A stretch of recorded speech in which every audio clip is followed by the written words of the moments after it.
अध्याय 1231। जब तुम बिल्कुल अकेले थे तब भी तुमने यहाँ आने का साहस किया। यांग यी के शटल से छलांग लगाने के बाद युनबानकिंग की आंखों में संकल्प की एक झलक दिखाई दी, और फिर उसने धीरे से अपनी आंखें बंद कर ली क्योंकि खंजर पर उसकी पकड़ और मजबूत हो गई। काले वस्त्र पहने बूढ़े व्यक्ति ने उसकी ओर देखा और कहा, युवा स्वामी को जाने दो। उसे जाने दो। जैसे ही उसने अपनी आंखें खोली और बूढ़े आदमी की ओर देखा, उसके चेहरे पर एक क्रूर भाव उभर आया। ऐसे जानवर को जीने देने का क्या मतलब है? जैसे ही उसने बोलना समाप्त किया, उसने अचानक अपने दाहिने हाथ से दबाव डाला। अनुभव करना। युन तियानमिंग का सिर काट दिया गया।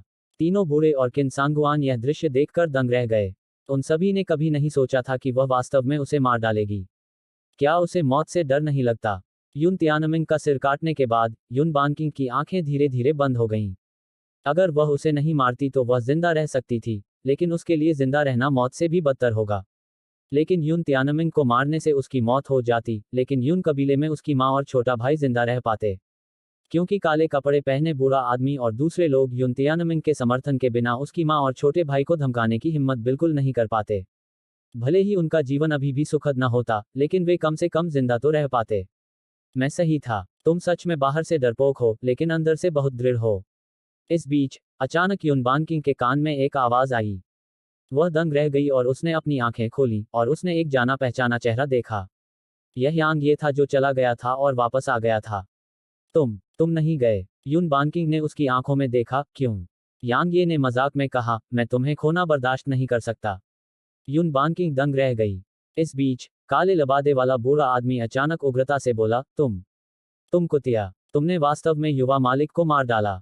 मैं तुम्हारे लिए जीना मौत से भी बदतर बना दूंगा। जैसे ही उसने बोलना समाप्त किया, बूढ़ा आदमी हमला करने वाला था।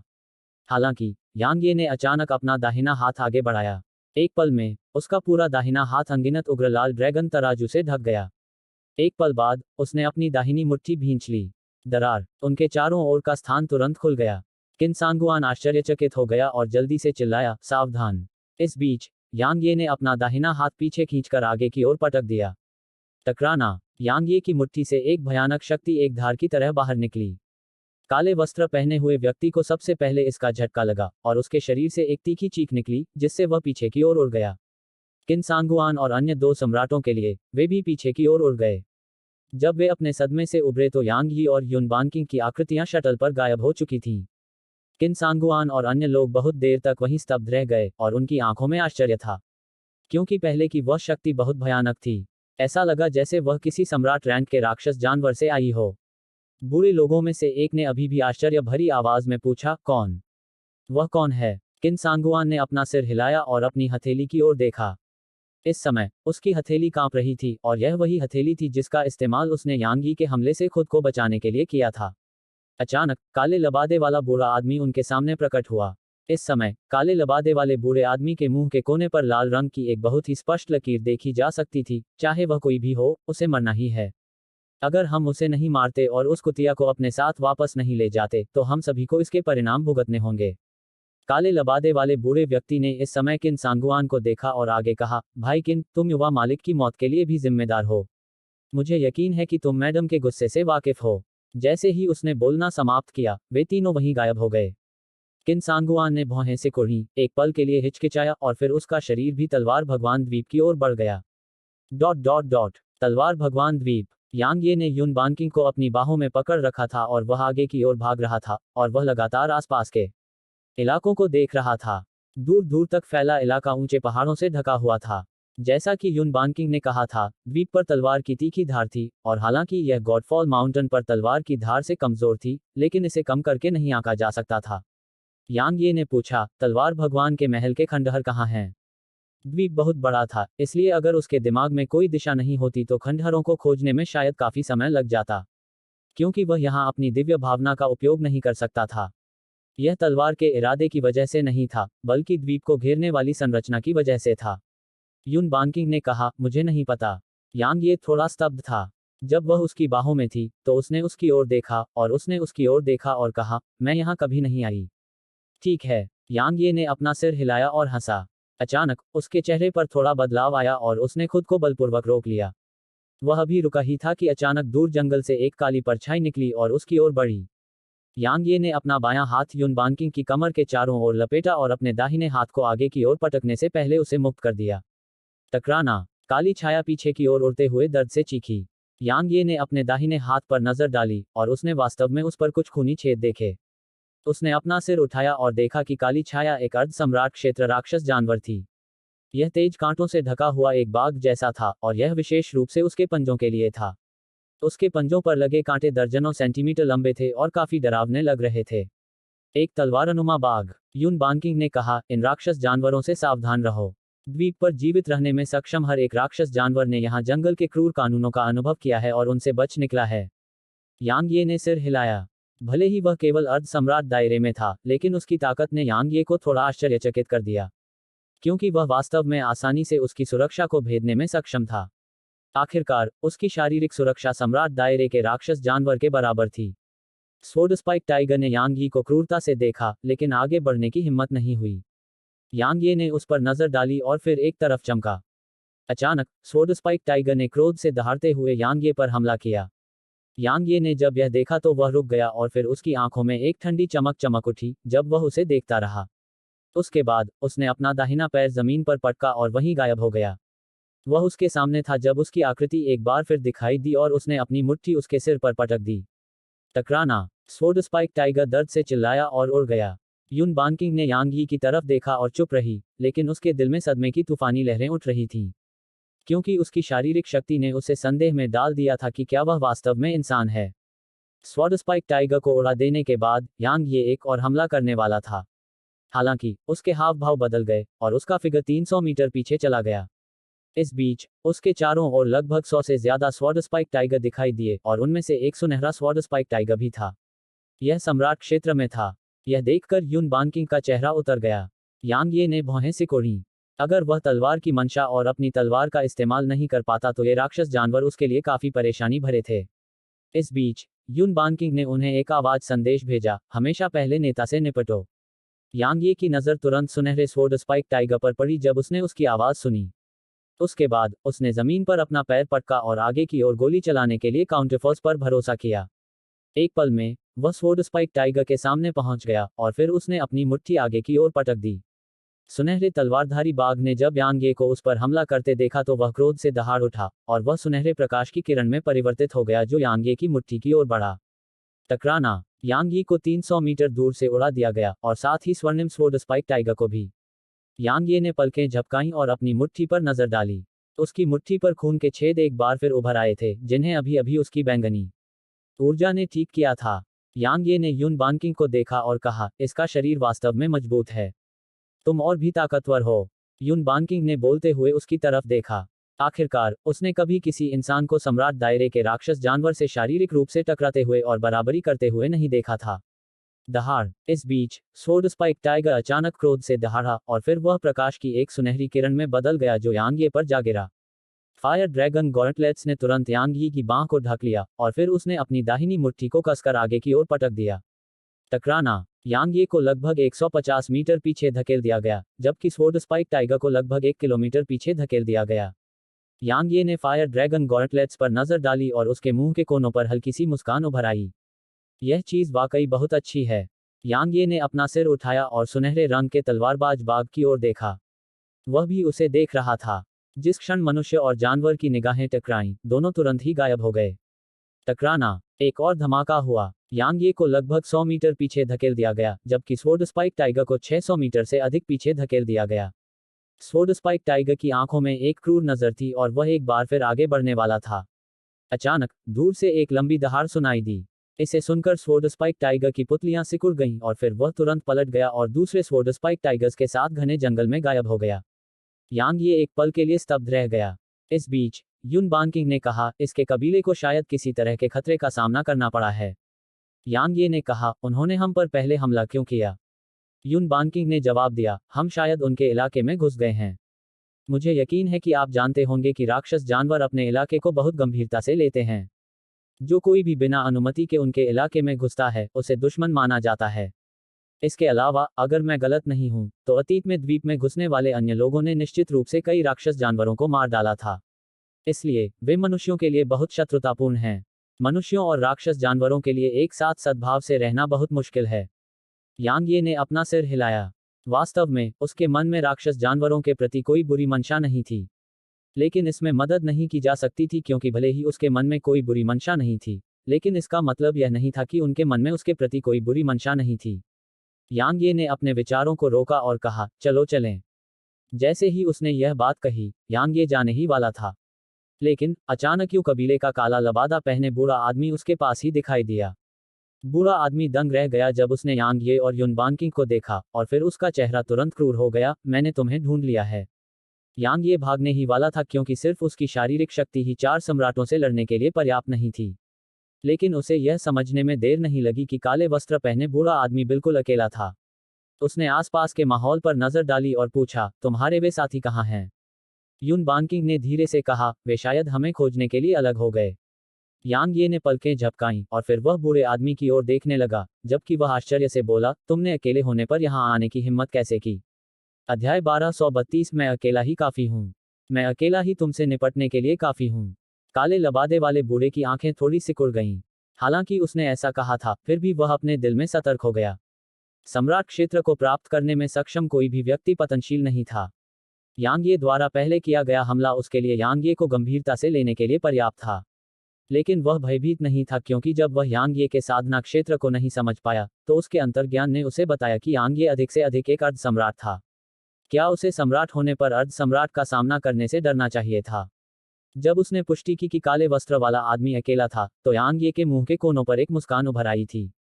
अगर वे चारों होते तो शायद वह डर जाता। आखिरकार वह भी अपनी तलवार की मंशा का उपयोग नहीं कर सकता था, लेकिन अगर वह सिर्फ एक होता। यांगे के चेहरे पर मुस्कान और भी चौड़ी हो गई। उसने अपनी सांस बर्बाद नहीं की। उसने युन बानकिंग को जमीन पर लिटा दिया और वहीं गायब हो गया। बूढ़े आदमी की आंखें थोड़ी सिकुड़ गईं जब उसने यांगे की आकृति को गायब होते देखा, और उसकी आंखों में एक गंभीर भाव था। एक विशेषज्ञ का कौशल तब स्पष्ट होता है जब विशेषज्ञ हमला करता है।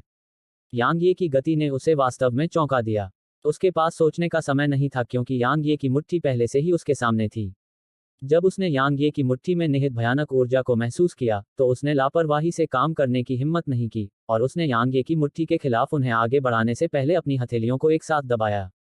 टकराना। टक्कर के स्थान से एक विस्फोट की आवाज आई। काले वस्त्र पहने बूढ़े व्यक्ति की भुजाएं हिंसक रूप से कांप उठीं, जबकि उसका शरीर लगभग 1 किलोमीटर पीछे धकेल दिया गया। हालांकि उसने पीछे हटना भी बंद नहीं किया था कि अचानक यांगे उसके सामने आ गया, और फिर यांगे का पैर उस पर नीचे की ओर झपटा। यह बिजली के बोल्ट की तरह तेज और गिरते हुए पहाड़ की तरह शक्तिशाली था। क्योंकि यह बहुत तेज था, बूढ़ा आदमी बिल्कुल भी नहीं बच सका, और उसके पास यांगे के पैर पर अपनी हथेली मारने के अलावा कोई विकल्प नहीं था। टकराना। बूढ़े आदमी की हथेली यांगे के पैर से छू ही रही थी कि उसके चेहरे का भाव बदल गया। उसे लगा जैसे उसकी हथेली स्टील से टकरा गई हो, और इससे उसका पूरा हाथ सुन्न हो गया। उसके बाद उसका शरीर उड़ गया। हालांकि यांगे आगे बढ़ा और उसकी मुट्ठियां और पैर बूढ़े आदमी पर बरस पड़े। दमन। पूर्ण दमन। युन बानकिंग अपनी आंखों के सामने के दृश्य को देखकर अचंभित रह गई। उसने कभी कल्पना भी नहीं की थी कि एक सम्राट वास्तव में एक अर्ध सम्राट के खिलाफ लड़ने में असमर्थ होगा। यांगे की आभा उसके तलवार क्षेत्र द्वारा छिपी हुई थी, इसलिए काले वस्त्र पहने बूढ़े व्यक्ति और युन बानकिंग दोनों ने सोचा कि वह एक अर्ध सम्राट था। उन्होंने उसे सम्राट नहीं माना था क्योंकि यांगे के पास सम्राट की प्रभावशाली आभा नहीं थी। इसके अलावा यांगे बहुत छोटा था। शायद इस दुनिया में युवा सम्राट थे, लेकिन यह बिल्कुल दुर्लभ था और केवल 1000 साल में एक बार होता था। लेकिन वे दोनों गलत थे। यांगे कोई अर्ध सम्राट नहीं था, वह तो बस एक मध्यम दर्जे का संत था। Bang bang bang. बूढ़े आदमी को बार बार पीछे धकेलते समय लगातार विस्फोटों की आवाजें गूंज रही थीं। वह व्यावहारिक रूप से बिल्कुल भी वापस नहीं लड़ सकता था, लेकिन जैसे जैसे लड़ाई आगे बढ़ी यांगे मजबूत होता गया, और उसके हमले और भी तीखे होते गए।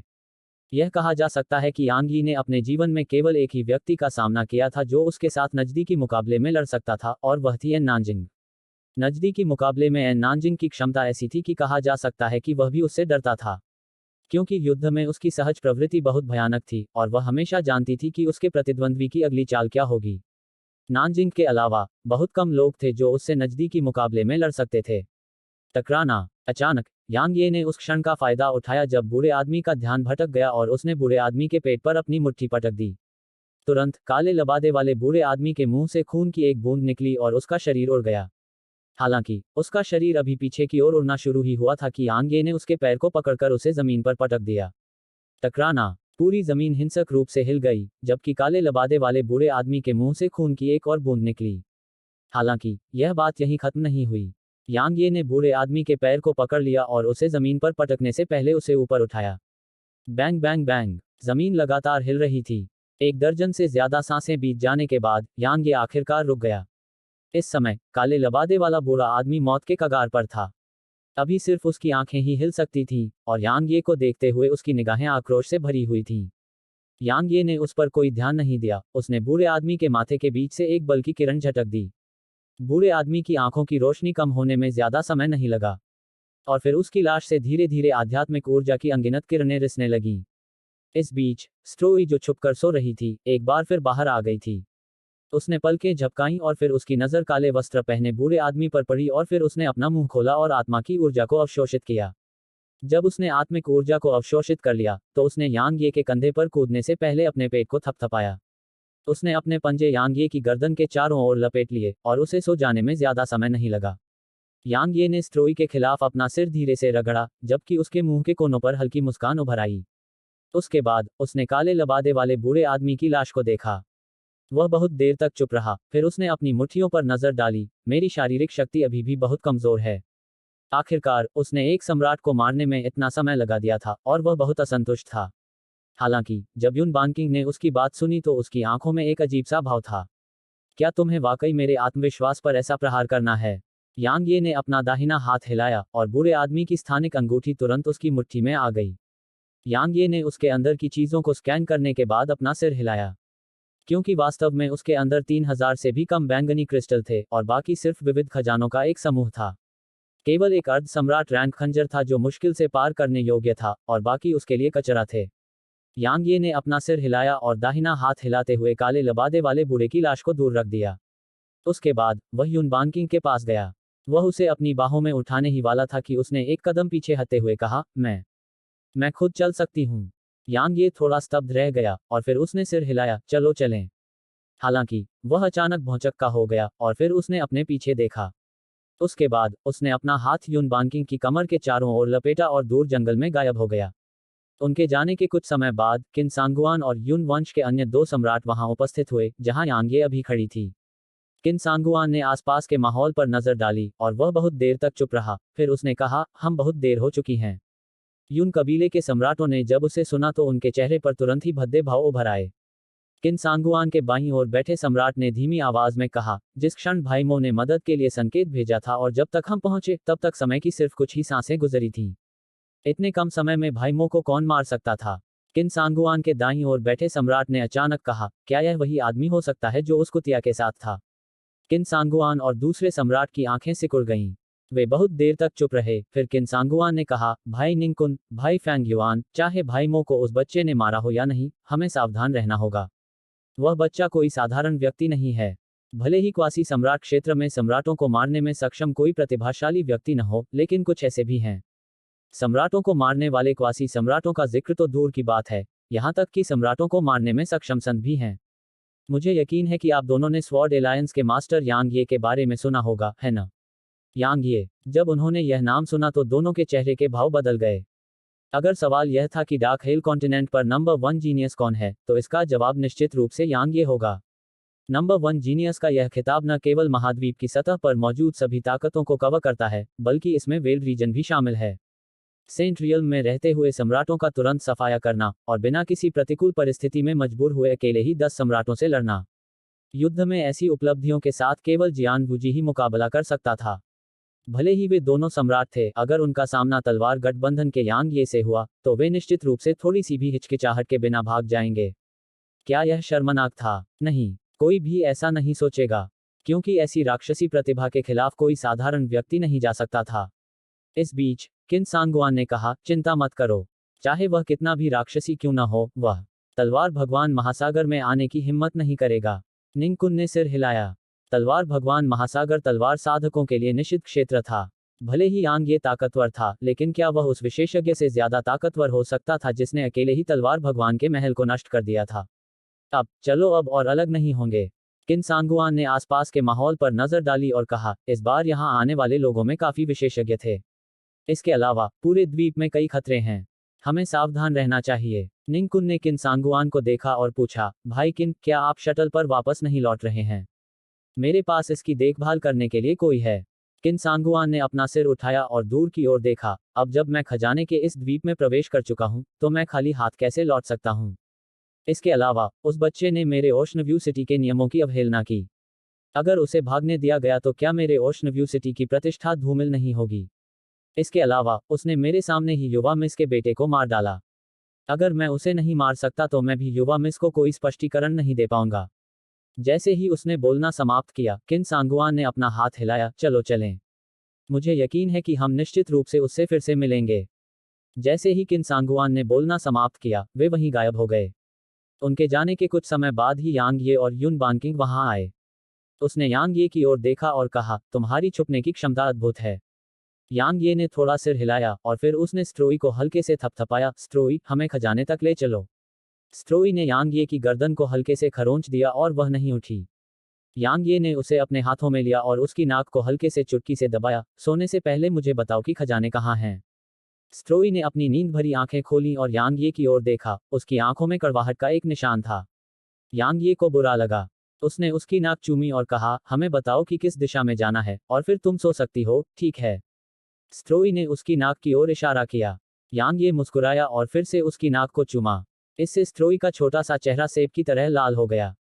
युन बानकिंग ने स्ट्रोई की ओर देखा, और उसकी आंखों में स्नेह पूरी तरह से स्पष्ट था। स्ट्रोई ने हल्के से सूंघ लिया। थोड़ी देर बाद उसने दूर की ओर इशारा किया। लेकिन यांग ये और युन बानकिंग के चेहरे एक ही समय में बदसूरत हो गए। इसका स्ट्रोई से कोई लेना देना नहीं था। ऐसा इसलिए था क्योंकि जंगल से अचानक कई स्वॉर्ड स्पाइक टाइगर निकल आए थे। उनकी संख्या 100 से ज्यादा थी और उनका नेतृत्व गोल्डन स्वॉर्ड स्पाइक टाइगर कर रहा था। हालांकि उसके बगल में एक और गोल्डन स्वॉर्ड स्पाइक टाइगर भी था। 2 सम्राट क्षेत्र स्वॉर्ड स्पाइक टाइगर्स और 100 से अधिक क्वासी सम्राट क्षेत्र में। यांग ये ने कहा, ऐसा लगता है कि वे हमें निशाना बना रहे हैं। युन बानकिंग ने अचानक कहा, उन 2 सुनहरे तलवारधारी बाघों के बीच उस तलवारधारी बाघ को देख रहे हो? यांग ये ने जब देखा तो वह एकदम से दंग रह गया, क्योंकि यह वही स्वॉर्ड स्पाइक टाइगर था जिसका सामना उसने शुरुआत में किया था। हालांकि अभी यह काफी बदसूरत लग रहा था, क्योंकि उसने इसे इतना पीटा था कि इसका सिर खराब हो गया था। युन बानकिंग ने कहा, यह बाघ राजा का बेटा होना चाहिए। यांग यी के मुंह के कोने फड़क उठे। अब यह वास्तव में युवा को पीटने और वरिष्ठ का सामना करने का मामला था। यांग ये ने बिना किसी हिचकिचाहट के युन बानकिंग की कमर पर हाथ रखा और भाग गया।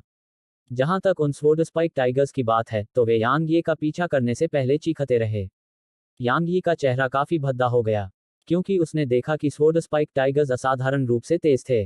अगर वह अपनी तलवार पर उड़ने में सक्षम नहीं था, तो उसकी गति उनसे थोड़ी बेहतर थी।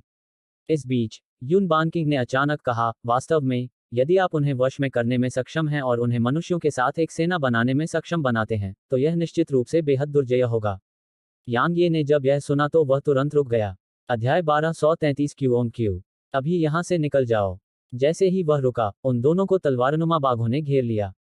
यांग यी की नजर उन पर पड़ी, जबकि उसके मुंह के कोनों पर एक चाप बना हुआ था।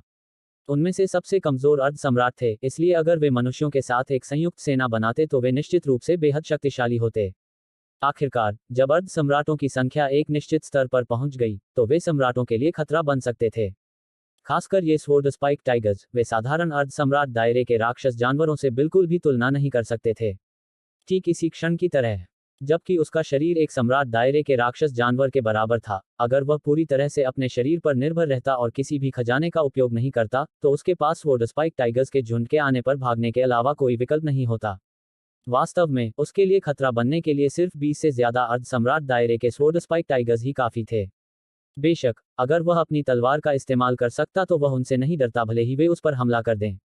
अतीत में उसकी शारीरिक शक्ति उसकी तलवार दाव की शक्ति के बराबर थी। फिर भी अब जब उसने पुनर्जन्म रैंक तलवार इरादे को प्राप्त कर लिया, तो उसकी तलवार दाव उसके शरीर से कहीं आगे निकल गई थी। दिव्य शिफ्ट दायरे में उसके शरीर के लिए यह वास्तव में अब पर्याप्त नहीं था। युन बानकिंग उसे रुकते देख दंग रह गई और बोली, तुम उन्हें वश में करना चाहते हो? यांग ये ने सिर हिलाया और उसकी आंखों में उत्साह की झलक उभरी। ये स्वॉर्ड स्पाइक टाइगर्स पहले से ही बहुत शक्तिशाली थे, इसलिए अगर उन्हें सम्राट दायरे में लाया गया, तो वे निश्चित रूप से एक भयानक सेना होंगे। युन बानकिंग ने कहा, चलो भविष्य में इस बारे में सोचते हैं और पहले भाग जाते हैं। यांग ये अपने होश में आया। उसने आसपास की तरफ देखा और पाया कि तलवारबाज बाघ उसे गुस्से से घूर रहे थे और लगातार अपने दांत पीस रहे थे। यांग ये के मुंह के कोने फड़क रहे थे। उसने अभी जो कहा था उसे सुनकर उसके विचार बहुत दूर उड़ गए थे, और वह भूल गया था कि वह भी इन तलवारबाज बाघों से नहीं लड़ सकता। 2 सम्राट और 100 से अधिक अर्ध सम्राट। अगर वह अपनी तलवार का इस्तेमाल कर भी पाता तो भी यह काफी परेशानी भरा होता। आखिरकार सम्राट दायरे के राक्षस जानवर आम मानव सम्राटों की तरह नहीं थे। अगर वह उनकी सुरक्षा को भेद पाता तो यह बहुत मुश्किल नहीं होता, लेकिन अगर वह ऐसा नहीं कर पाता तो यह एक बड़ी समस्या होगी। जहां तक उन्हें वश में करने की बात है, उसे नहीं लगता था कि उसके पास कोई राजसी आभा है जो उन्हें इस तरह आज्ञाकारी रूप से अधीन कर देगी।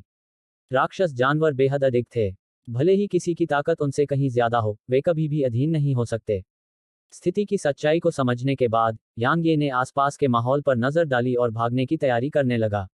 इस बीच समूह का नेतृत्व करने वाला सुनहरा स्वॉर्ड स्पाइक टाइगर अचानक दहाड़ने लगा, और फिर 100 से ज्यादा स्वॉर्ड स्पाइक टाइगर्स ने एक साथ दहाड़ना शुरू कर दिया और फिर यांग ये पर हमला कर दिया।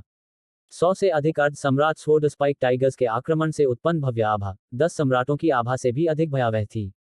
यांग ये की आंखें थोड़ी सिकुड़ गईं, ये स्वॉर्ड स्पाइक टाइगर्स वास्तव में बुरे नहीं हैं।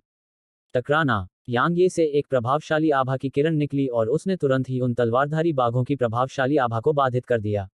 एक क्षण बाद यांग ये ने अपना पैर जमीन पर पटका और उसका आकार सुनहरे तलवारधारी बाघ की ओर बढ़ा जो समूह का नेतृत्व कर रहा था।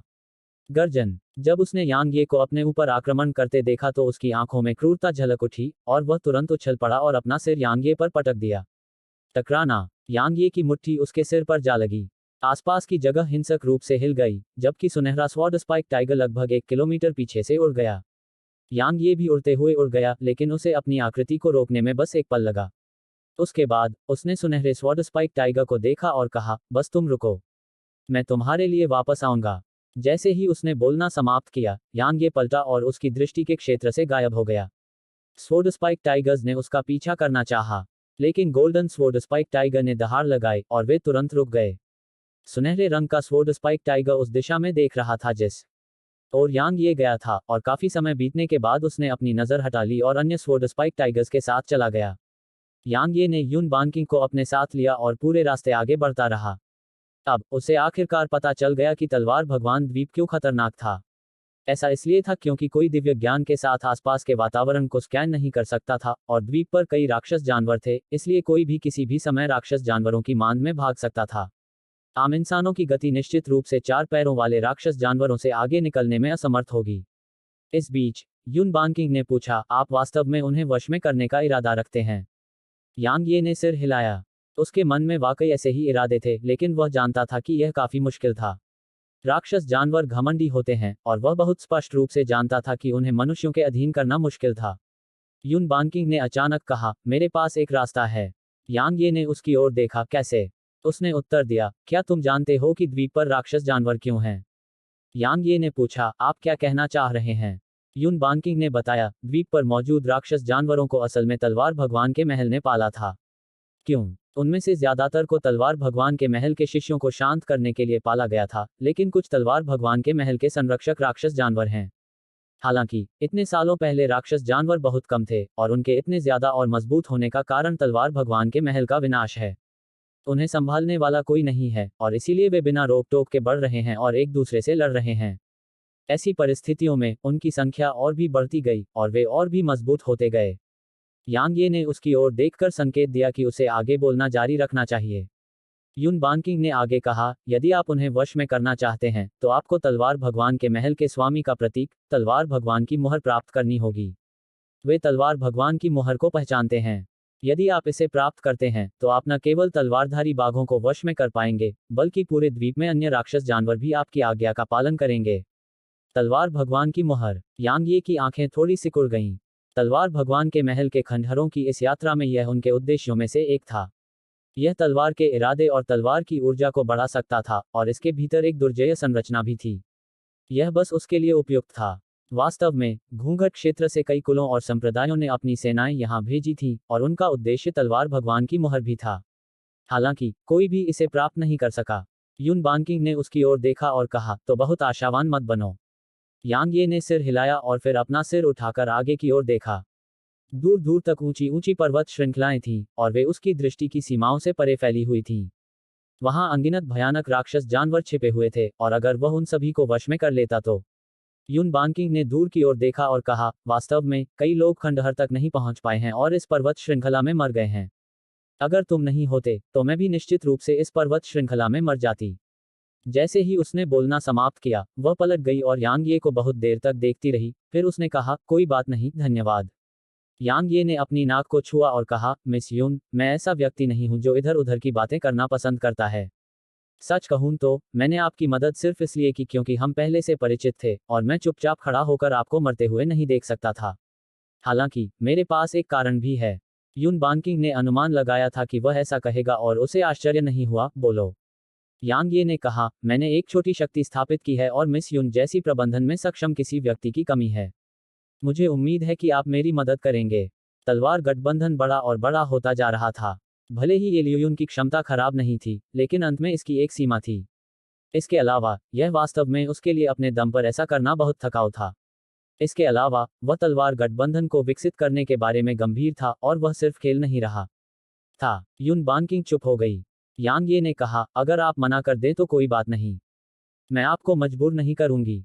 युन बानकिंग ने अपना सिर थोड़ा हिलाया। मेरी माँ और छोटा भाई घूंघट क्षेत्र में हैं।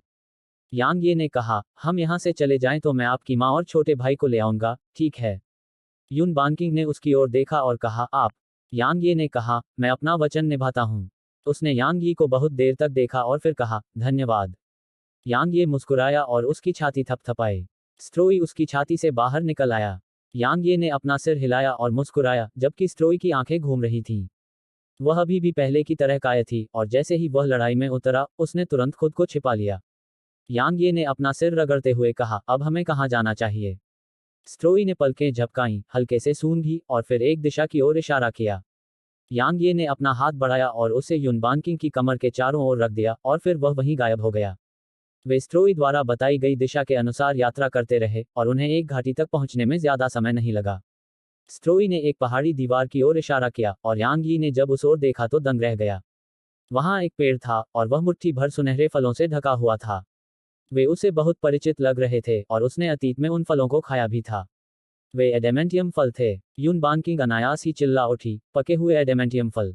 यांग ये ने सिर हिलाया और उसकी आंखों में उत्साह की झलक उभरी। ये एडमेंटियम फल उन एडमेंटियम फलों से बहुत बड़े थे जो उसने पहले खाए थे। इसके अलावा मुफ्त में 300 से ज्यादा थे।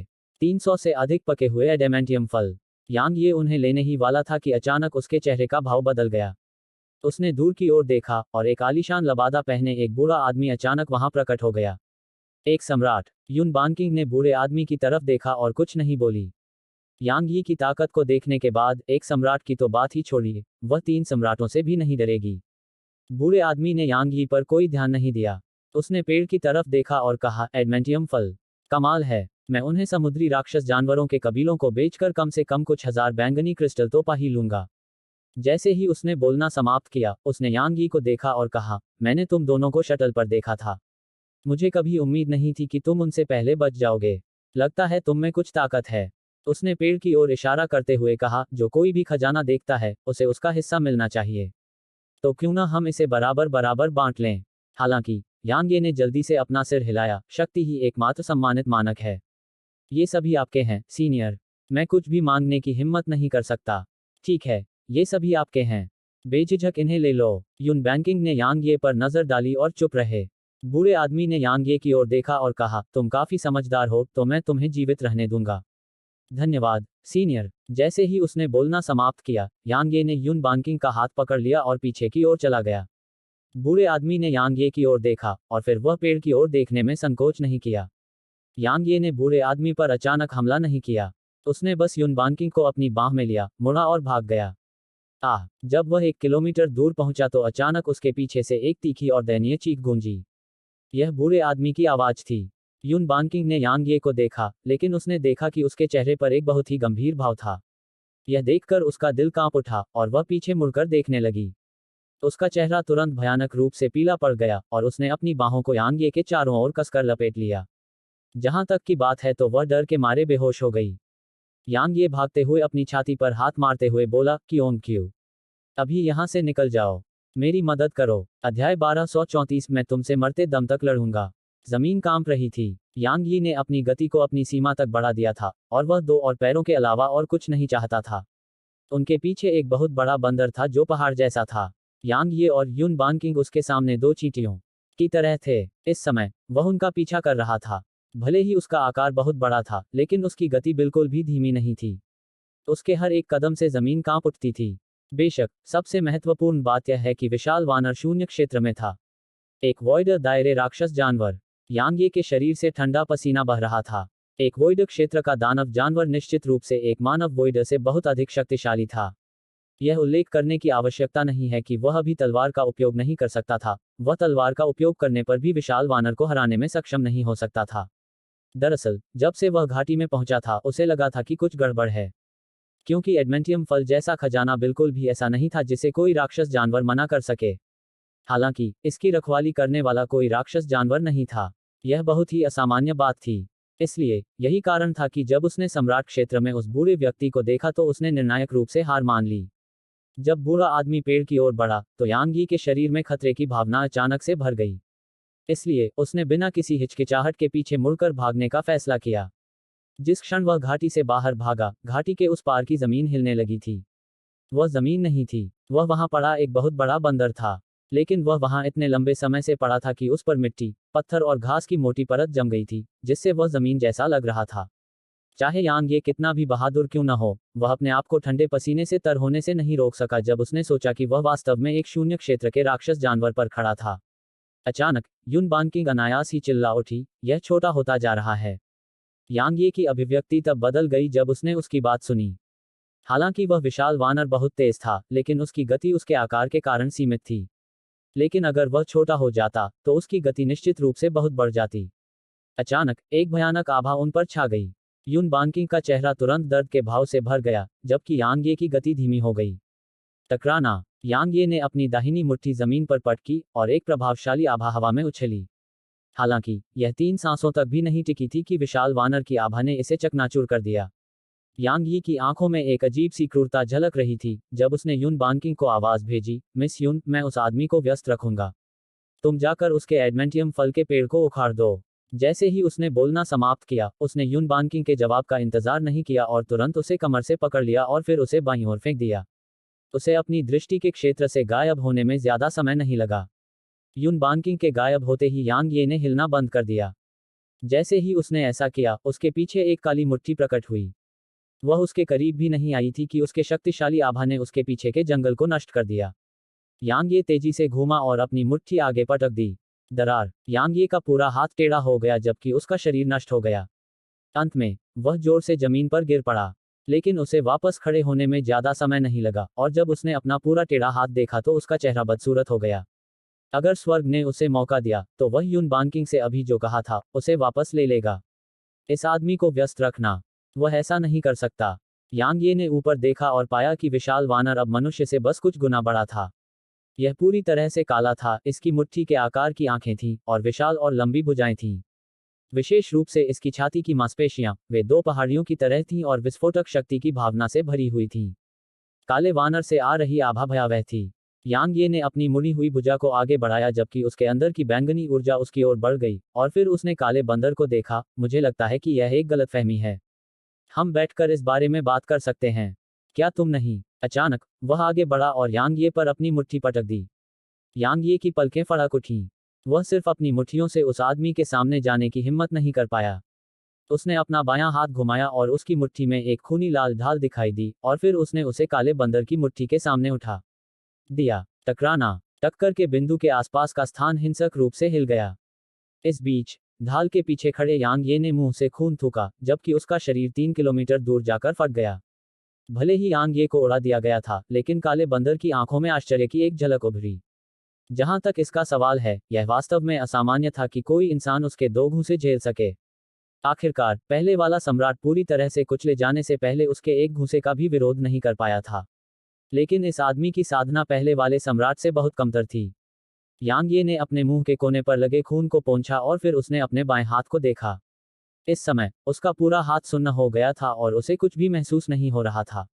अब वह अपने भौतिक शरीर और एक शून्य क्षेत्र राक्षस जानवर के शरीर के बीच के अंतर को जानता था।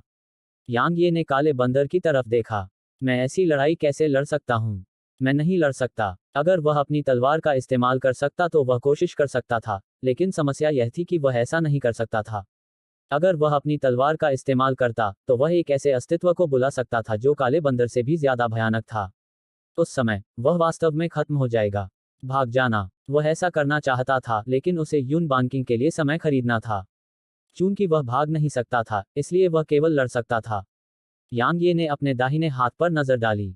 अब वह सामान्य हो चुका था।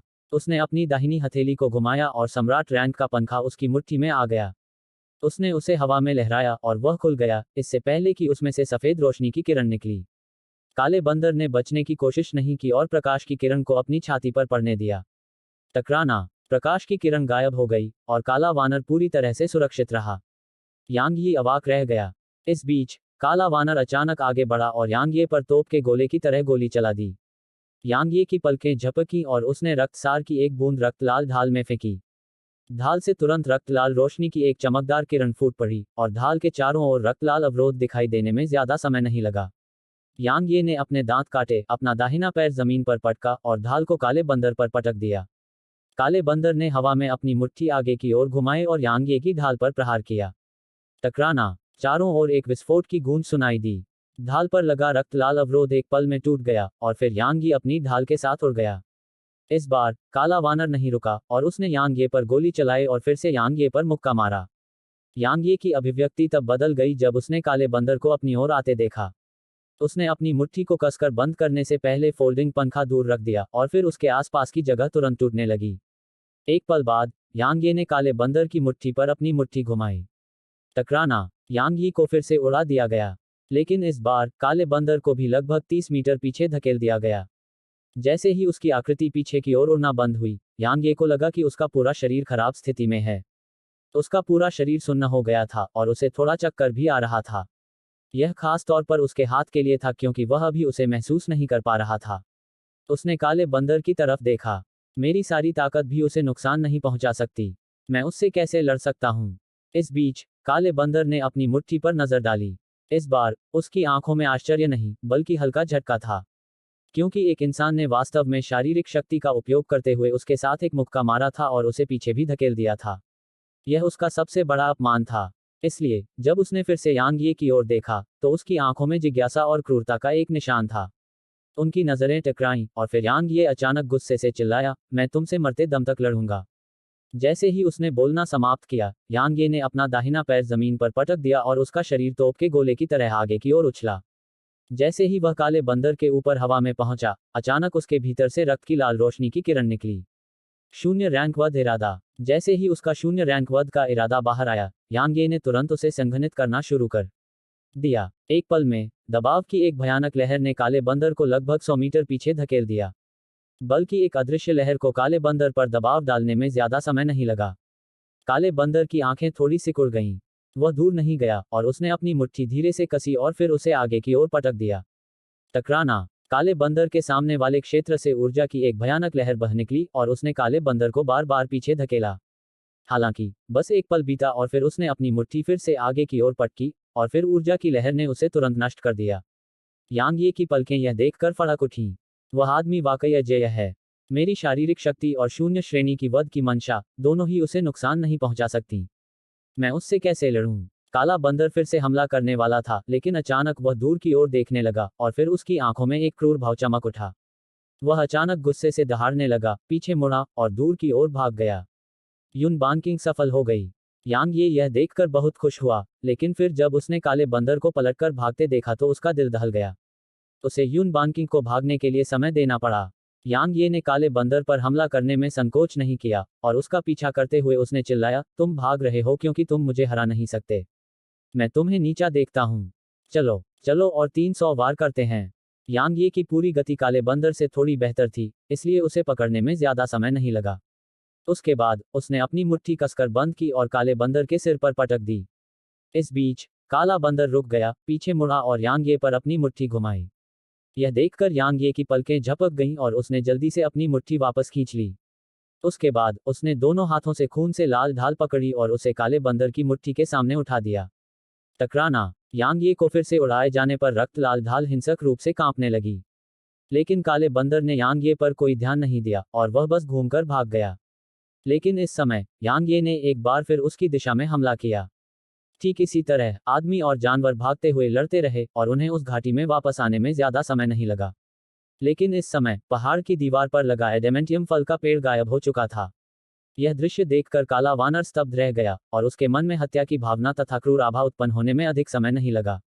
दहाड़। वह आकाश में जोर से दहाड़ने लगा और उसकी दहाड़ दूर दूर तक फैल गई।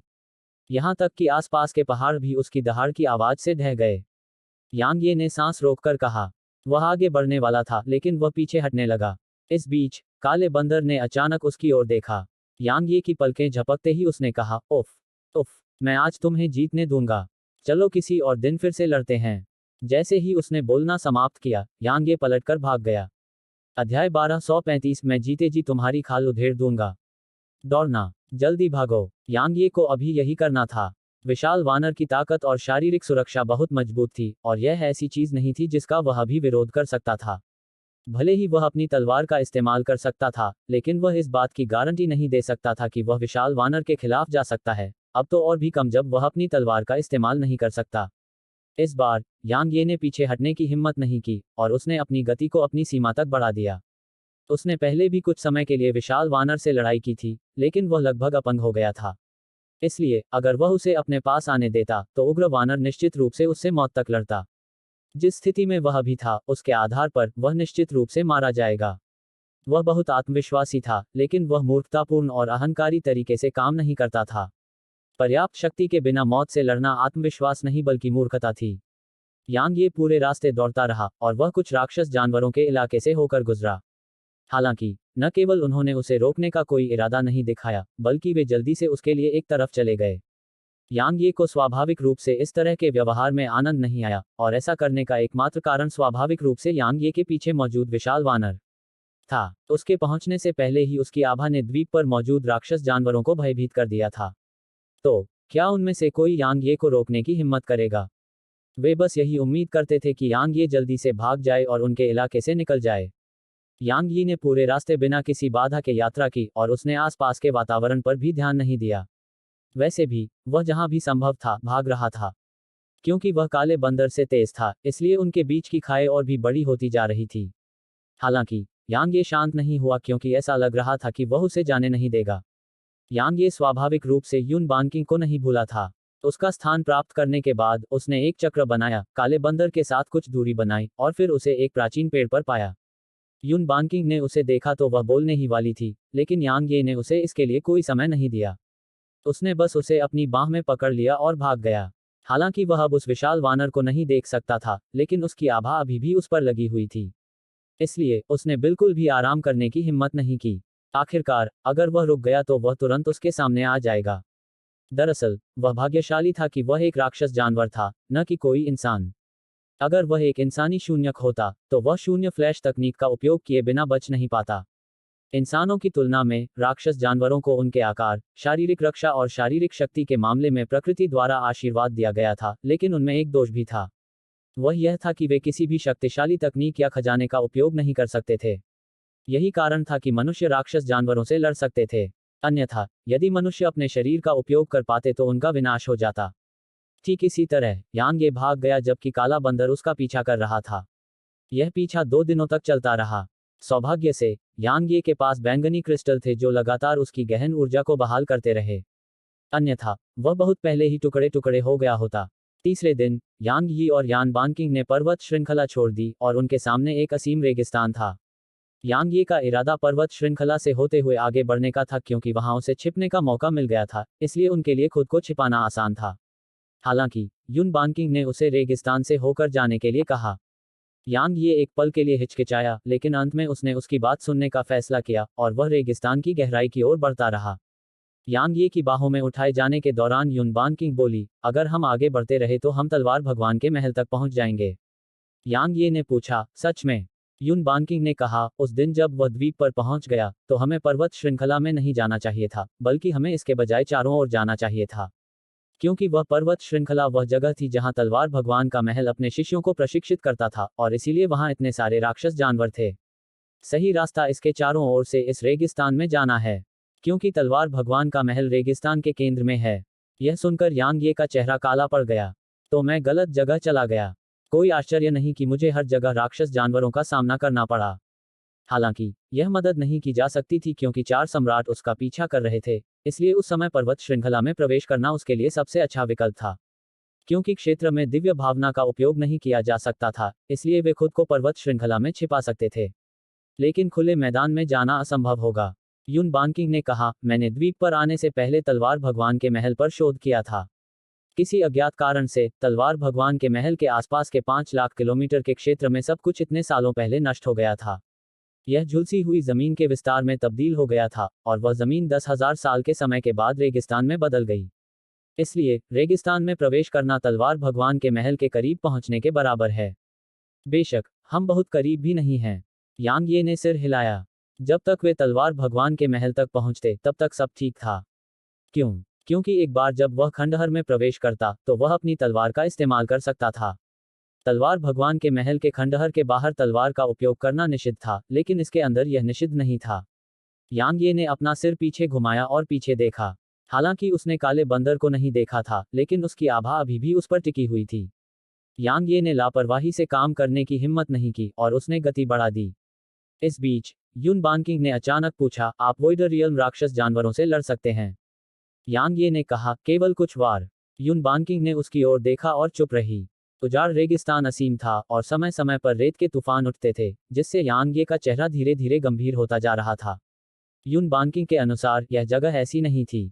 दूसरे शब्दों में, यह मानव निर्मित थी। वह व्यक्ति निश्चित रूप से वही था जिसने इतने सालों पहले तलवार भगवान के महल को नष्ट कर दिया था।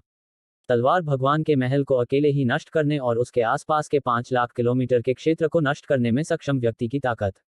सबसे सुरक्षित अनुमान के अनुसार वह व्यक्ति लेडी के बराबर था, जब लेडी अपनी चोटों से उभरी नहीं थी, और वह व्यक्ति उससे भी अधिक शक्तिशाली हो सकता था। फिर भी ऐसा व्यक्ति तलवार साधकों के प्रति अत्यंत शत्रुतापूर्ण था। यांग यी ने जब इस बात पर सोचा तो वह उदास हो गया, क्योंकि यह उसके लिए एक अंतर्निहित दुश्मन की तरह था। धप धप धप। इस बीच यांग यी ने महसूस किया कि जमीन कांप रही है और हवा में रेत उछल रही है। यह बहुत ही चौंकाने वाला था। युन बानकिंग ने कहा, यह तेजी से बढ़ रहा है। बाधाओं की कमी यांग ये और उसके लिए नुकसानदेह थी, लेकिन यह काले बंदर के लिए फायदेमंद था, क्योंकि वह गति प्राप्त कर रहा था और यांग ये इससे आश्चर्यचकित नहीं था। उसके भीतर गहन ऊर्जा तुरंत बढ़ गई और उसने फिर से गति बढ़ा दी।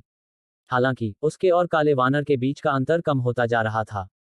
2 दिन की और खोजबीन के बाद काला बंदर उनसे सिर्फ 3 किलोमीटर पीछे रह गया। इससे यांग ये का चेहरा उदास हो गया, क्योंकि अगर ऐसा ही चलता रहा तो तलवार भगवान के महल तक पहुंचने से पहले ही वह उन्हें पकड़ लेगा। यांग ये ने एक पल के लिए गहराई से सोचा और फिर उसने युन बानकिंग को देखा। हम शायद तलवार भगवान के महल से ज्यादा दूर नहीं हैं। मेरे बिना चले जाओ, मैं यहीं रहूंगा और इसके साथ खेलूंगा। बोलते समय उसने उसकी कमर पकड़ी और उसे दूर धकेलते हुए वहीं रुक गया, और फिर वह काले बंदर का सामना करने के लिए मुड़ा। उसने एक भी शब्द नहीं बोला और उसने बस अपनी दाहिनी मुट्ठी को धीरे से कस लिया। एक पल बाद उसने अपना दाहिना पैर जमीन पर पटका और फिर उसका शरीर आगे की ओर बढ़ा और फिर उसने अपनी मुट्ठी काले बंदर पर पटक दी। गर्जन। वह जोर से दहाड़ते हुए उछला और यांग यी की मुट्ठी पर जोरदार प्रहार किया। टकराना। उनकी मुट्ठियां आपस में टकराईं। काला बंदर तुरंत ही लगभग 100 मीटर पीछे धकेल दिया गया, जबकि यांग ये लगभग 3 किलोमीटर दूर जाकर धमाका हुआ। यांग ये की आकृति अभी रुकी ही थी कि उसके मुंह से खून की एक बूंद निकली। उसने अपने मुंह के कोने पर लगे खून के धब्बे पोंछे, ऊपर देखा और फिर उसकी पुतलियां एक पल में सिकुड़ गईं। एक पल बाद उसके सामने एक खूनी लाल ढाल दिखाई दी।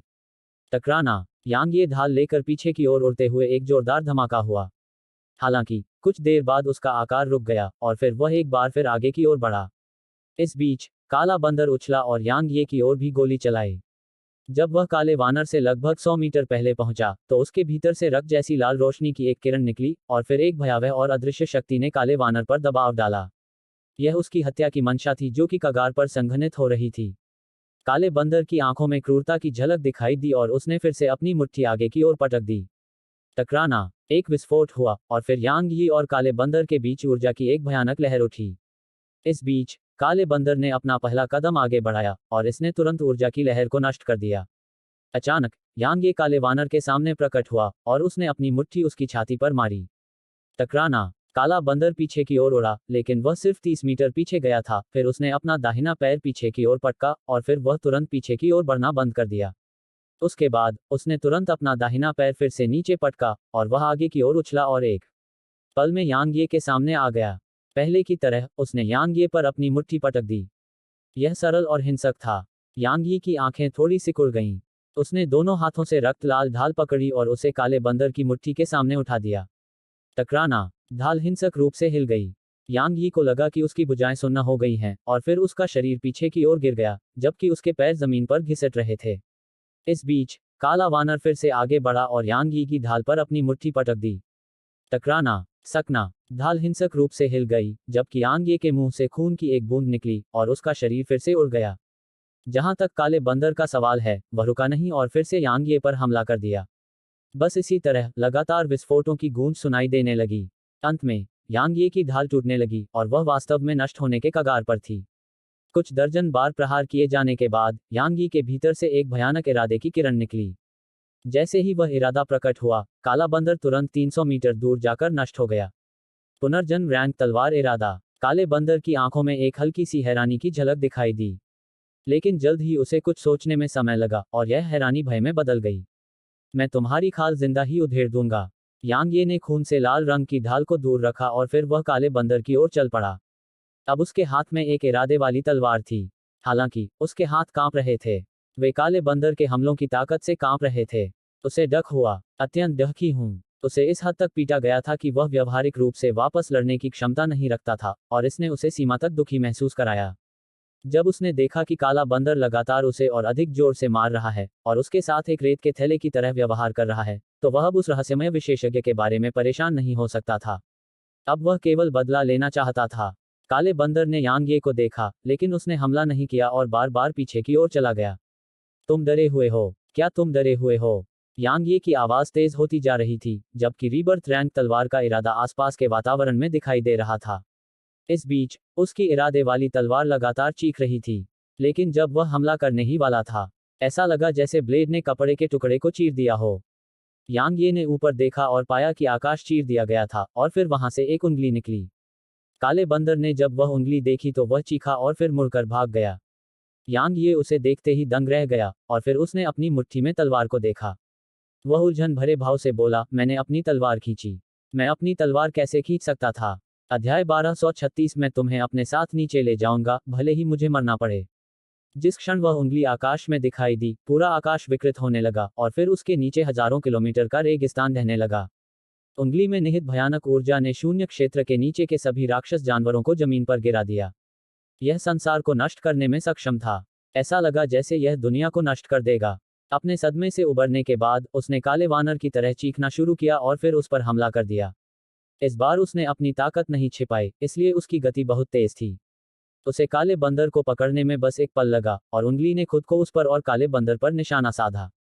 यह दृश्य देखकर काले बंदर की पुतलियां सिकुड़कर सुइयों के आकार की हो गईं और वह यांग यी को देखने के लिए मुड़ा और क्रोध से दहाड़ते हुए बोला, मानव, भाग जा, तुम बोल सकती हो। यांग ये दंग रह गई और बोली, मैं जहां जाती हूं, क्या उससे तुम्हारा कोई लेना देना है? गर्जन। काला बंदर यांग ये पर उग्र रूप से दहाड़ रहा था, जबकि उसकी प्रभावशाली आभा यांग ये की ओर बढ़ रही थी। हालांकि यांग ये की तलवार की मंशा को उसे रोकने में ज्यादा समय नहीं लगा। जबकि एक वोइडर की प्रभावशाली आभा बहुत भयानक थी, यह रीबर्थ रैंक तलवार की मंशा से ज्यादा मजबूत नहीं थी। मरो। काले बंदर ने यांग ये पर अपनी मुट्ठी घुमाई। यांग ये ने भी हार मानने से इनकार कर दिया और अपनी तलवार काले बंदर पर घुमाई। झनकार। यांग ये की आकृति को लगभग 100 मीटर पीछे धकेलने पर एक विस्फोट हुआ, लेकिन काले बंदर की मुट्ठी पर खूनी चोट दिखाई दी। उसमें से लगातार खून बह रहा था। काले बंदर ने यांग ये पर कोई ध्यान नहीं दिया और भाग गया। हालांकि यांग ये एक भूत की तरह था जो बस जाने वाला नहीं था और वह फिर से काले बंदर के पास आ गया।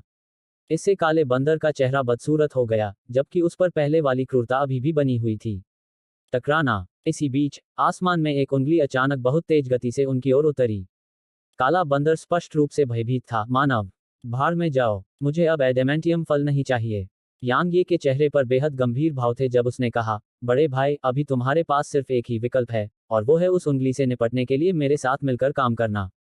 नहीं तो हम दोनों मर जाएंगे। जैसे ही वह उंगली दिखाई दी, यांग ये को पता चल गया कि जब तक तलवार आत्मा या क्यूओंग क्यूई खुद को नहीं दिखाते, वह निश्चित रूप से खत्म हो चुका था। उसमें जो भयानक ऊर्जा थी, वह ऐसी नहीं थी जिसका कोई साधारण तलवार तकनीक विरोध कर सके। यह कहा जा सकता है कि इसने उसे एक एहसास दिया। कैसा एहसास? ऐसा लगा जैसे वह लेडी का सामना कर रहा हो जिसने पीसकीपर को अपनी मुट्ठी में जकड़ रखा हो। उस रहस्यमय विशेषज्ञ की ताकत निश्चित रूप से घायल अवस्था में लेडी से अधिक मजबूत थी। यांग ये को पता था कि वह मुसीबत में है। यांग ये के चेहरे पर अत्यंत गंभीर भाव थे, जबकि प्राचीन म्यान भी उसकी मुट्ठी में आ गया था और उसके दाहिने हाथ की तलवार की जगह रक्त लाल तलवार आ गई थी। यांग ये की बात सुनकर काला वानर क्रोधित हो गया और उसने यांग ये पर गुस्से से दहाड़ते हुए कहा, मानव, तुम बेशर्म हो। तो क्या हुआ अगर मैं हूं? यांग ये ने काले बंदर को देखा और कहा, बड़े भाई, क्या तुम मेरे साथ सेना में शामिल होने जा रहे हो या नहीं? अगर तुम मना करोगे तो मैं तुम्हें अपने साथ नीचे ले जाऊंगा, भले ही मुझे मरना पड़े। आहा! यांग ये ने धीरे धीरे खून से लाल तलवार पर अपनी पकड़ मजबूत कर ली। क्योंकि अगर काला बंदर उसके साथ सेना में शामिल होने से इनकार कर देता, तो वह आज अपंग हो जाता, भले ही वह मौत से बच जाता। मानव, मैं तुम्हें अवश्य मार डालूंगा। काला बंदर क्रोध से चिल्लाते हुए यांग ये को देखने के लिए मुड़ा, और फिर उसने कहा, तुम्हारी योजना क्या है? यांग ये ने तुरंत राहत की सांस ली और कहा, आप अपना सबसे मजबूत हमला करें, और हम एक ही समय पर हमला करेंगे। दहाड़! काला बंदर गुस्से से दहाड़ने लगा और फिर उसका शरीर तेजी से फैल गया। पलक झपकते ही वह पहले से कई गुना बड़ा हो गया और उसने अपना दाहिना पैर जमीन पर पटका और फिर हवा में उछलकर उस उंगली की ओर बढ़ा। इस बीच यांग ये ने बिना किसी हिचकिचाहट के अपने माथे के बीच में खून से लाल तलवार को दबाया। एक पल बाद वह खून से लाल रोशनी की किरण में बदल गया जो आसमान में उड़ गई। इस बार उसने स्वाभाविक रूप से पीछे नहीं हटे, न ही उसने पीछे हटने की हिम्मत की। पुनर्जन्म रैंक तलवार का इरादा, शून्य रैंक तलवार का इरादा, उसकी शारीरिक शक्ति, गति के नियम, और स्वर्ग का ग्रेवस्टोन जो अब शून्य रैंक पर था। अपनी पूरी ताकत के साथ, विचार द्वारा मृत्यु का अंतिम संस्करण जिसे उन्होंने अब अंजाम दिया, अतीत में इसके किसी भी अन्य उदाहरण की तुलना में बहुत अधिक शक्तिशाली था। रक्त लाल तलवार जहां जहां से गुजरी, अंतरिक्ष कागज के टुकड़े के समान कमजोर प्रतीत हुआ और तुरंत ही कटकर टूट गया। बस ऐसे ही, उंगली से टकरा गए इंसान और जानवर। टकराना। तलवार भगवान द्वीप में एक गड़गड़ाहट विस्फोट गूंज उठा। कुछ सांसों के बाद उंगली गायब हो गई जबकि आदमी और जानवर दोनों जमीन पर पड़े थे। काला बंदर छोटा हो गया था और उसका एक हाथ गायब था। इसके अलावा उसका पूरा शरीर मकड़ी के जाले की तरह दरारों से ढका हुआ था। ऐसा लग रहा था जैसे उसे टुकड़ों में काट दिया गया हो। यांग यी की हालत भी कुछ खास अच्छी नहीं थी। हालांकि उसके अंग अभी भी बरकरार थे, लेकिन उसका शरीर काले बंदर की तरह दरारों से ढका हुआ था। जहां तक खूनी लाल ढाल की बात है, तो वह टुकड़ों में बदल गई थी जो पूरी जमीन पर बिखरी हुई थी। महत्वपूर्ण क्षण में उसने खुद को बचाने के लिए ढाल का इस्तेमाल किया था। अन्यथा उसका शरीर सिर्फ टूटकर नहीं, बल्कि टुकड़ों में फट जाता। आदमी और जानवर जमीन पर पड़े थे और लगातार सांस लेने के लिए हौंफ रहे थे, जबकि उनकी आंखों में डर साफ झलक रहा था। तथ्यों ने साबित कर दिया कि वे एक दूसरे के साथ मिलकर उस उंगली का विरोध करने में पूरी तरह से असमर्थ थे। यांग ये का चेहरा आसमान की ओर देखते हुए बेहद गंभीर था। अब उसने आखिरकार देखा कि वह रहस्यमय विशेषज्ञ कितना भयानक था। आखिरकार उस विशेषज्ञ का शरीर कहीं दूर था और सिर्फ एक उंगली ने उसे और एक वोइडर रियल्म राक्षस जानवर दोनों को लगभग कुचल दिया था। ऐसी ताकत लेडी से कहीं ज्यादा शक्तिशाली थी, जबकि वह अभी भी घायल अवस्था में थी। इसके अलावा यह विशेषज्ञ तलवार साधकों के लिए बेहद शत्रुतापूर्ण था। यांग यी का दिल इस विचार से भारी हो गया। अचानक आकाश में जगह फिर से विभाजित होने लगी। यांग यी और काला बंदर दोनों स्तब्ध रह गए और फिर उनके चेहरे के भाव भद्दे हो गए। अचानक काले बंदर को कुछ सूझा और वह तेजी से यांग ये की ओर देखने लगा और गुस्से से बोला, धिक्कार है मानव। जल्दी से अपनी तलवार और तलवार की नियत रख दो। जल्दी करो। यांग ये ने जब यह सुना तो वह कांप उठा, क्योंकि वह लगभग इस बारे में भूल ही गया था। उसने जल्दी से खून से लाल तलवार को दूर रख दिया और अपनी तलवार की मंशा वापस ले ली। कुछ ही समय में तलवार डोमेन ने ऐसा कर दिया कि उसने तलवार की मंशा की आभा बिल्कुल भी नहीं छोड़ी। आदमी और जानवर चुपचाप आसमान की ओर देखते रहे, जबकि उनके चेहरों पर अत्यधिक चिंता देखी जा सकती थी। वे अपनी सांसें भी रोके हुए थे। कुछ सांसें बीत गईं, और फिर वे उत्सुकता से देखते रहे कि आसमान में दरार धीरे धीरे कैसे भर रही है। हफ हफ, दोनों ने राहत की सांस ली, क्योंकि अगर एक और उंगली नीचे आ जाती तो उनके पास मौत के आने का इंतजार करने के अलावा कोई विकल्प नहीं होता। अचानक यांग ये की अभिव्यक्ति बदल गई और वह काले बंदर को देखने के लिए मुड़ा। इस समय काला बंदर उसे देख रहा था और काले बंदर ने एक क्रूर अभिव्यक्ति प्रकट की जिसमें भयानक हत्या का इरादा और क्रोध था। काले बंदर को डक हुआ। अत्यंत दुखी हूं। आखिर जब एक इंसान ने उसकी जान ले ली थी तो उसे दुख क्यों नहीं हुआ। काला बंदर धीरे धीरे जमीन से ऊपर रेंगता हुआ आया और फिर वह यांग ये की ओर चलने लगा। इस बीच यांग ये भी जमीन से ऊपर रेंगता हुआ आया। यांग ये ने कंधे उचकाए और कहा, करीब आओ और मैं अपनी तलवार वापस ले लूंगी। काले बंदर ने तुरंत हरकत करना बंद कर दिया और यांग ये को घूरने लगा। अगर उसकी निगाहें जानलेवा होती तो यांग ये अब तक मर चुका होता। यांग ये को काले बंदर की निगाहों की परवाह नहीं थी। भले ही उसकी रिकवरी जल्दी हो गई थी, लेकिन अगर वह अपनी तलवार का इस्तेमाल नहीं करता तो वह भी काले बंदर से नहीं लड़ सकता था। काले बंदर ने यांग ये को बहुत देर तक देखा और फिर बोला, मानव, तुम तलवार के साधक हो, फिर भी तुमने यहाँ आने का साहस किया। यांग ये ने राहत की सांस ली जब उसने देखा कि काले बंदर का हमला करने का कोई इरादा नहीं था, और उसने पूछा, वह व्यक्ति कौन था? क्या तुम जानते हो कि वह कौन था? काले बंदर ने जवाब नहीं दिया और इसके बजाय एक सवाल के साथ उत्तर दिया, आपकी तलवार की मंशा 0 रैंक से ऊपर क्यों है? यांग ये ने उत्तर दिया, पहले मुझे उत्तर दो। काला बंदर गुस्से से बोला, तुम ही मुझे पहले जवाब क्यों नहीं देते? तुम बहुत कमजोर हो। यांग ये ने गुस्से से कहा, ऐसा इसलिए हुआ क्योंकि मैं अपनी तलवार का इस्तेमाल नहीं कर रहा था। अगर मैं अपनी तलवार का इस्तेमाल करता हूं तो मैं निश्चित रूप से तुम्हारी जिंदा खाल उतारने में सक्षम हो जाऊंगा। काले बंदर ने जवाब दिया, आपकी साधना बहुत कम है। आप 0 श्रेणी से ऊपर की तलवार की नीयत से भी मुझे नहीं मार सकते। ठीक है, चलो इस पर ज्यादा समय नहीं बिताते। यांग ये ने कंधे उचका दिए, गॉडफॉल माउंटेन पर सीनियर जियान वूजी का मार्गदर्शन प्राप्त करने के बाद मेरी तलवार की मंशा में सुधार हुआ है। महल के मालिक का मार्गदर्शन। काले बंदर की अभिव्यक्ति बदल गई। तुम महल के मालिक से मिले। यांग ये ने काले बंदर के हाव भाव पर नजर डाली और सिर हिलाया, बेशक, मुझे पहले ही उसकी तलवार दाव विरासत में मिल चुकी है। मैं उसके निर्देश पर यहाँ हूँ। ठीक है, अब मैं तलवार भगवान के महल का महल स्वामी हूँ। जैसे ही उसने बोलना समाप्त किया, यांग ये ने काले बंदर के हाव भाव में लगातार बदलाव देखा। इससे पहले उसने यून बानकिंग से सुना था कि यहाँ के राक्षस जानवरों को तलवार भगवान के महल द्वारा पाला गया था। दूसरे शब्दों में, तलवार भगवान के महल स्वामी के रूप में। अपनी पहचान बताने के बाद काला बंदर उसके सामने झुक सकता है। महल का स्वामी। काले बंदर ने भौहें सिकोड़ी। यांग ये ने तुरंत सिर हिलाया, बेशक। काले बंदर ने यांग ये को बहुत देर तक देखा और फिर बोला, तलवार भगवान की मुहर कहाँ है? यांग ये अवाक रह गया। काले बंदर ने यांग ये की ओर देखा और कहा, क्या कोई आपको तलवार भगवान की मुहर के बिना महल का स्वामी मानेगा? यांग ये ने पूछा, यदि मेरे पास तलवार भगवान की मुहर है तो आप सभी समर्पण कर देंगे, है ना? काले बंदर ने जवाब दिया, आज्ञा मानो। क्या तुम सपना देख रहे हो? यांग ये आश्चर्यचकित था, क्या आप सभी तलवार भगवान के महल द्वारा नहीं पले बड़े थे? काले बंदर ने जवाब दिया, अतीत में, लेकिन अब नहीं। इसके अलावा तलवार भगवान का महल चला गया है, इसलिए अब हम उससे बंधे नहीं हैं। यांग ये कुछ देर के लिए स्तब्ध रह गया, फिर गुस्से से बोला, चूंकि आप समर्पण करने से इनकार करते हैं तो इतना कुछ क्यों मांग रहे हैं? काले बंदर के हाव भाव बदल गए और उसने गुस्से से जवाब दिया, मानव, ध्यान रखो तुम क्या कहते हो। यांग ये ने ठंडे स्वर में कहा, मैं तुम पर एक और सांस बर्बाद नहीं करने जा रहा हूं। अब तुम पीछे की ओर चलो और मैं भी पीछे की ओर चलूंगा। हम एक दूसरे के काम में दखल नहीं देंगे। जैसे ही उसने बोलना समाप्त किया, यांग ये पलटकर भाग गया। इस बीच काले बंदर ने अचानक कहा, रुको।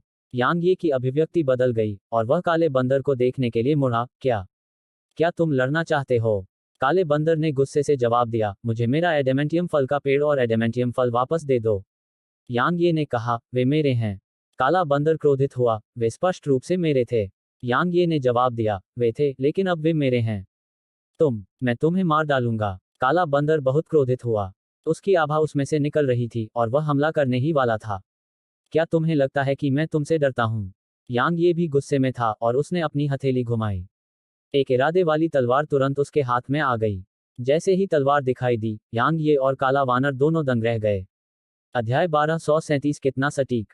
काला बंदर क्रोध से दहाड़ा, जल्दी से अपनी तलवार रख दो। यांग ये ने काले बंदर की बात खत्म होने से पहले ही अपनी तलवार रख दी थी। दोनों ने आसमान की तरफ देखा।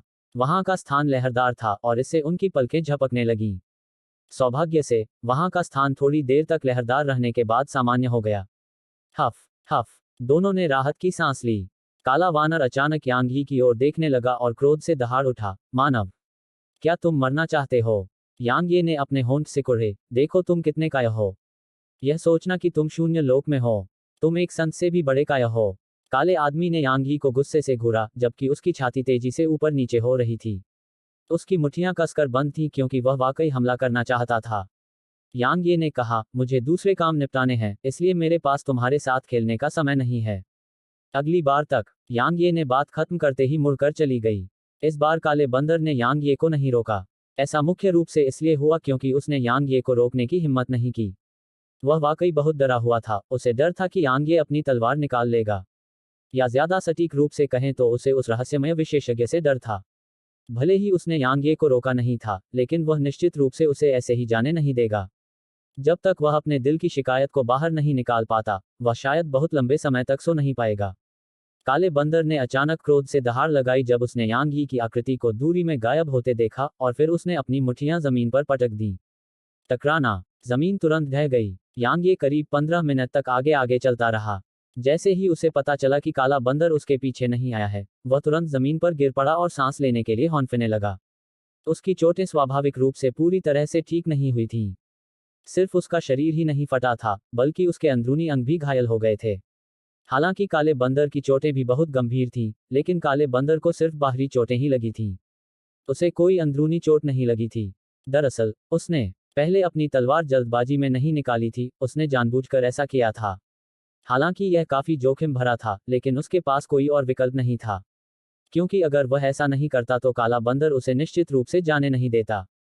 यांग ये ने एक बैंगनी क्रिस्टल निकाला और उसे निगल लिया। उसने उसे सिर्फ आध्यात्मिक ऊर्जा में बदलने के लिए छोड़ दिया, जिसे छोटे भंवर ने अवशोषित कर लिया जबकि वह आसमान की ओर देख रहा था। इससे पहले उसे लगा था कि उसकी ताकत इस दुनिया में घूमने के लिए पर्याप्त है, और शायद इस दुनिया में ऐसा कोई नहीं है जो उसके जीवन के लिए खतरा बन सके। इसके अलावा उसे लगा कि अगर वह भागना चाहे तो शून्य भी उसके सामने असहाय हो जाएंगे। आखिरकार, अब वह एक मध्यम श्रेणी का संत था और उसकी तलवार का इरादा पुनर्जन्म क्षेत्र पर था। शून्य फ्लैश तकनीक के साथ, यहां तक शून्य भी उसकी गति का मुकाबला नहीं कर सकते थे जब वह अपनी पूरी ताकत का इस्तेमाल करता था। फिर भी अब उसने देखा कि वह अभी भी काफी कमजोर था। बिल्कुल नहीं, बहुत कमजोर। तलवार आत्मा या क्यूओंग क्यूई की मदद के बिना, वह केवल एक वॉइडर का विरोध कर सकता था या भाग सकता था, और वह एक वॉइडर को हरा नहीं सकता था। वॉइडर दायरे से ऊपर के विशेषज्ञों के लिए, जैसे कि वह रहस्यमय विशेषज्ञ। वह नहीं जानता था कि वह व्यक्ति किस साधना क्षेत्र में था, लेकिन यह निश्चित रूप से शून्य क्षेत्र से कहीं अधिक महान था।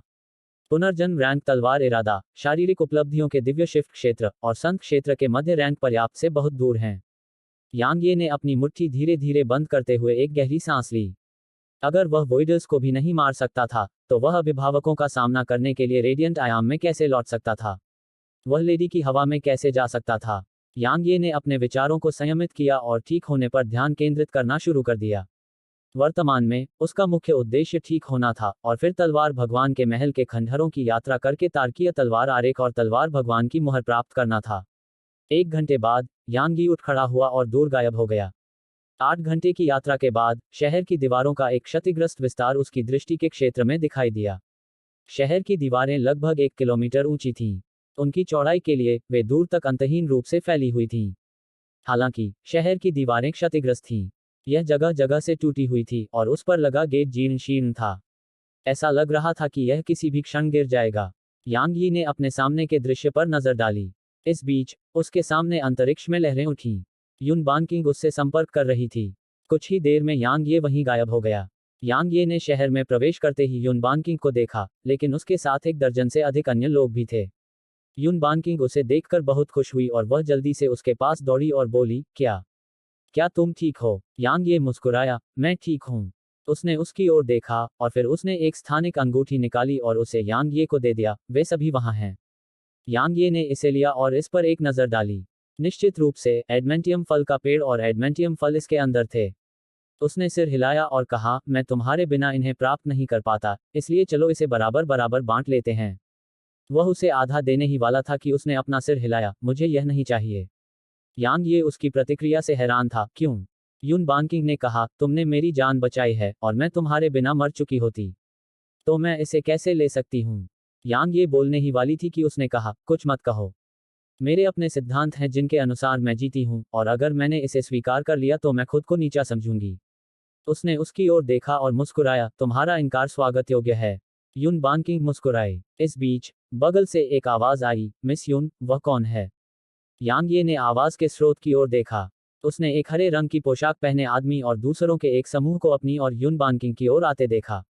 उसने यांग ये की ओर देखा और कहा, ये यांग मेरा एक दोस्त है। उसके बाद उसने हरे वस्त्र पहने आदमी को यांग ये से मिलवाया। लिन हुआंग, शहर में प्रवेश करते समय मुझे कुछ परेशानी का सामना करना पड़ा और यह सब उसकी मदद की बदौलत है कि मैं अब सुरक्षित हूँ। यांग ये ने लिन हुआंग को देखा और थोड़ा सिर हिलाया।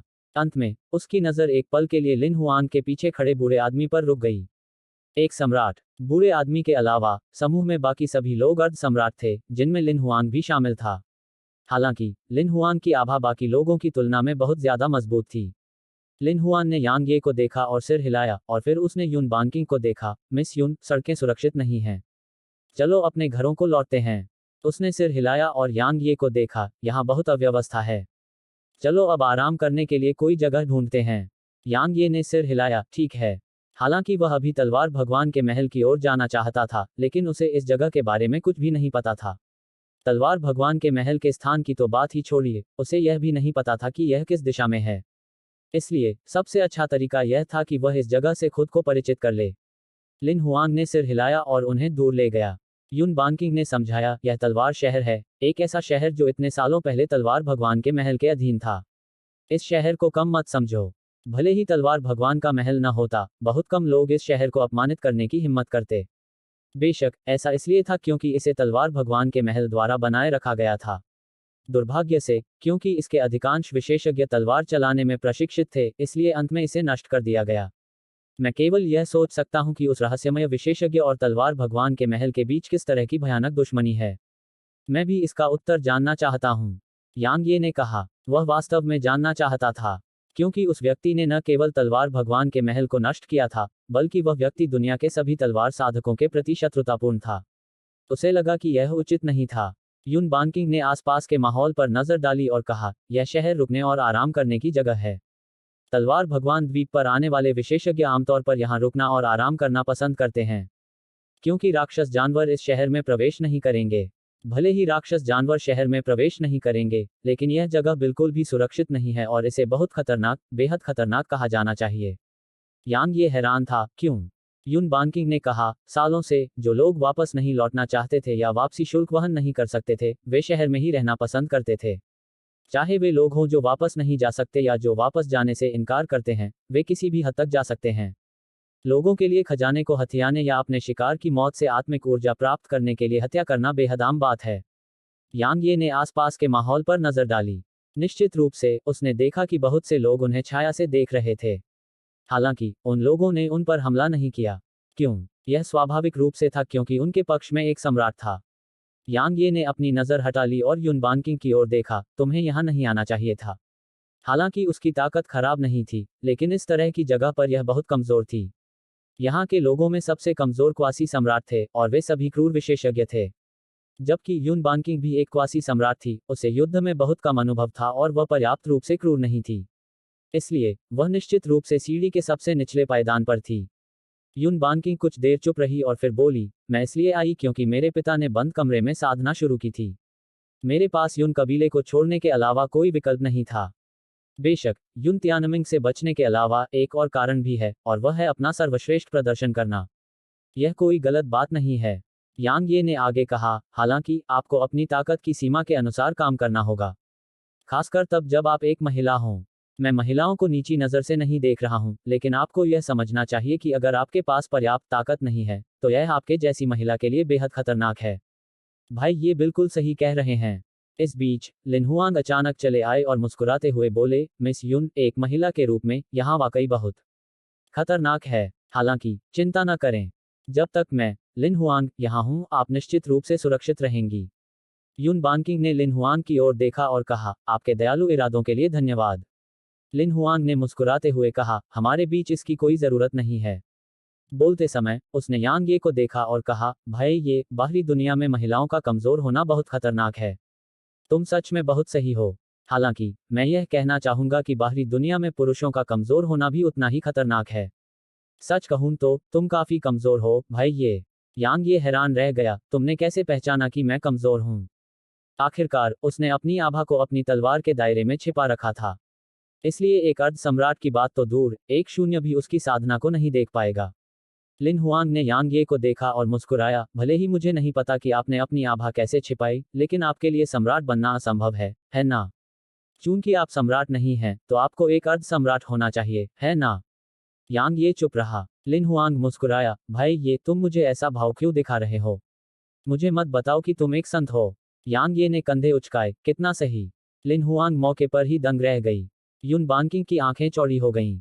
सदमे के अलावा उसकी आंखों में विस्मय का एक निशान था। अध्याय 1238। क्या आपने यांग ये के बारे में सुना है? यांग ये ने अचानक देखा कि वे स्तब्ध थे। मैं मजाक कर रहा था। मैं वास्तव में एक अर्ध सम्राट हूं। यह सुनकर उनके हाव भाव सामान्य हो गए। लिन हुआंग ने कहा, बेशक। इस दुनिया में कोई भी संत दायरे में रहते हुए तलवार भगवान द्वीप पर आने की हिम्मत कैसे कर सकता है? ठीक है, मैं तलवार गठबंधन के गुरु यांग ये को लगभग भूल ही गया था। वह अपनी ताकत से ऐसा कर सकता है। दुर्भाग्य से, वह चाहे कितना भी बहादुर क्यों न हो, तलवार भगवान द्वीप पर आने की हिम्मत नहीं करेगा। भाई ये, क्या आपको भी ऐसा नहीं लगता? यांग ये मुस्कुराई, शायद। लिन हुआंग ने यांग ये की ओर देखा और मुस्कुराया, भाई ये, आपको यांग ये के बारे में सुना होगा, है ना? यांग ये ने सिर हिलाया, मेरे पास है। लिन हुआंग ने पूछा, वे कहते हैं कि वह संत क्षेत्र में रहते हुए आसानी से सम्राटों को मार सकता है। क्या आपको लगता है कि यह सच है या अतिशयोक्ति? यांग ये ने जवाब दिया, यह सच होना चाहिए। लिन हुआंग ने अपना सिर हिलाया, यह गलत है। शायद वह सम्राटों को मार सकता है, लेकिन वह इसे इतनी आसानी से नहीं कर सकता जैसा कि अफवाहें कहती हैं। यांग ये ने पूछा, क्यों? क्योंकि मैंने संत क्षेत्र में रहते हुए एक सम्राट से लड़ाई की है। लिन हुआंग ने युन बानकिंग की ओर देखा और बोलते हुए कहा, शक्ति के बाहरी स्रोतों से सम्राटों और संतों के बीच की खाई को भरना असंभव है। जब मैंने उस सम्राट से लड़ाई की, तो उस सम्राट की आभा का विरोध करना लगभग असंभव था। हालांकि, मैंने उस सम्राट के साथ 100 से अधिक वार किए।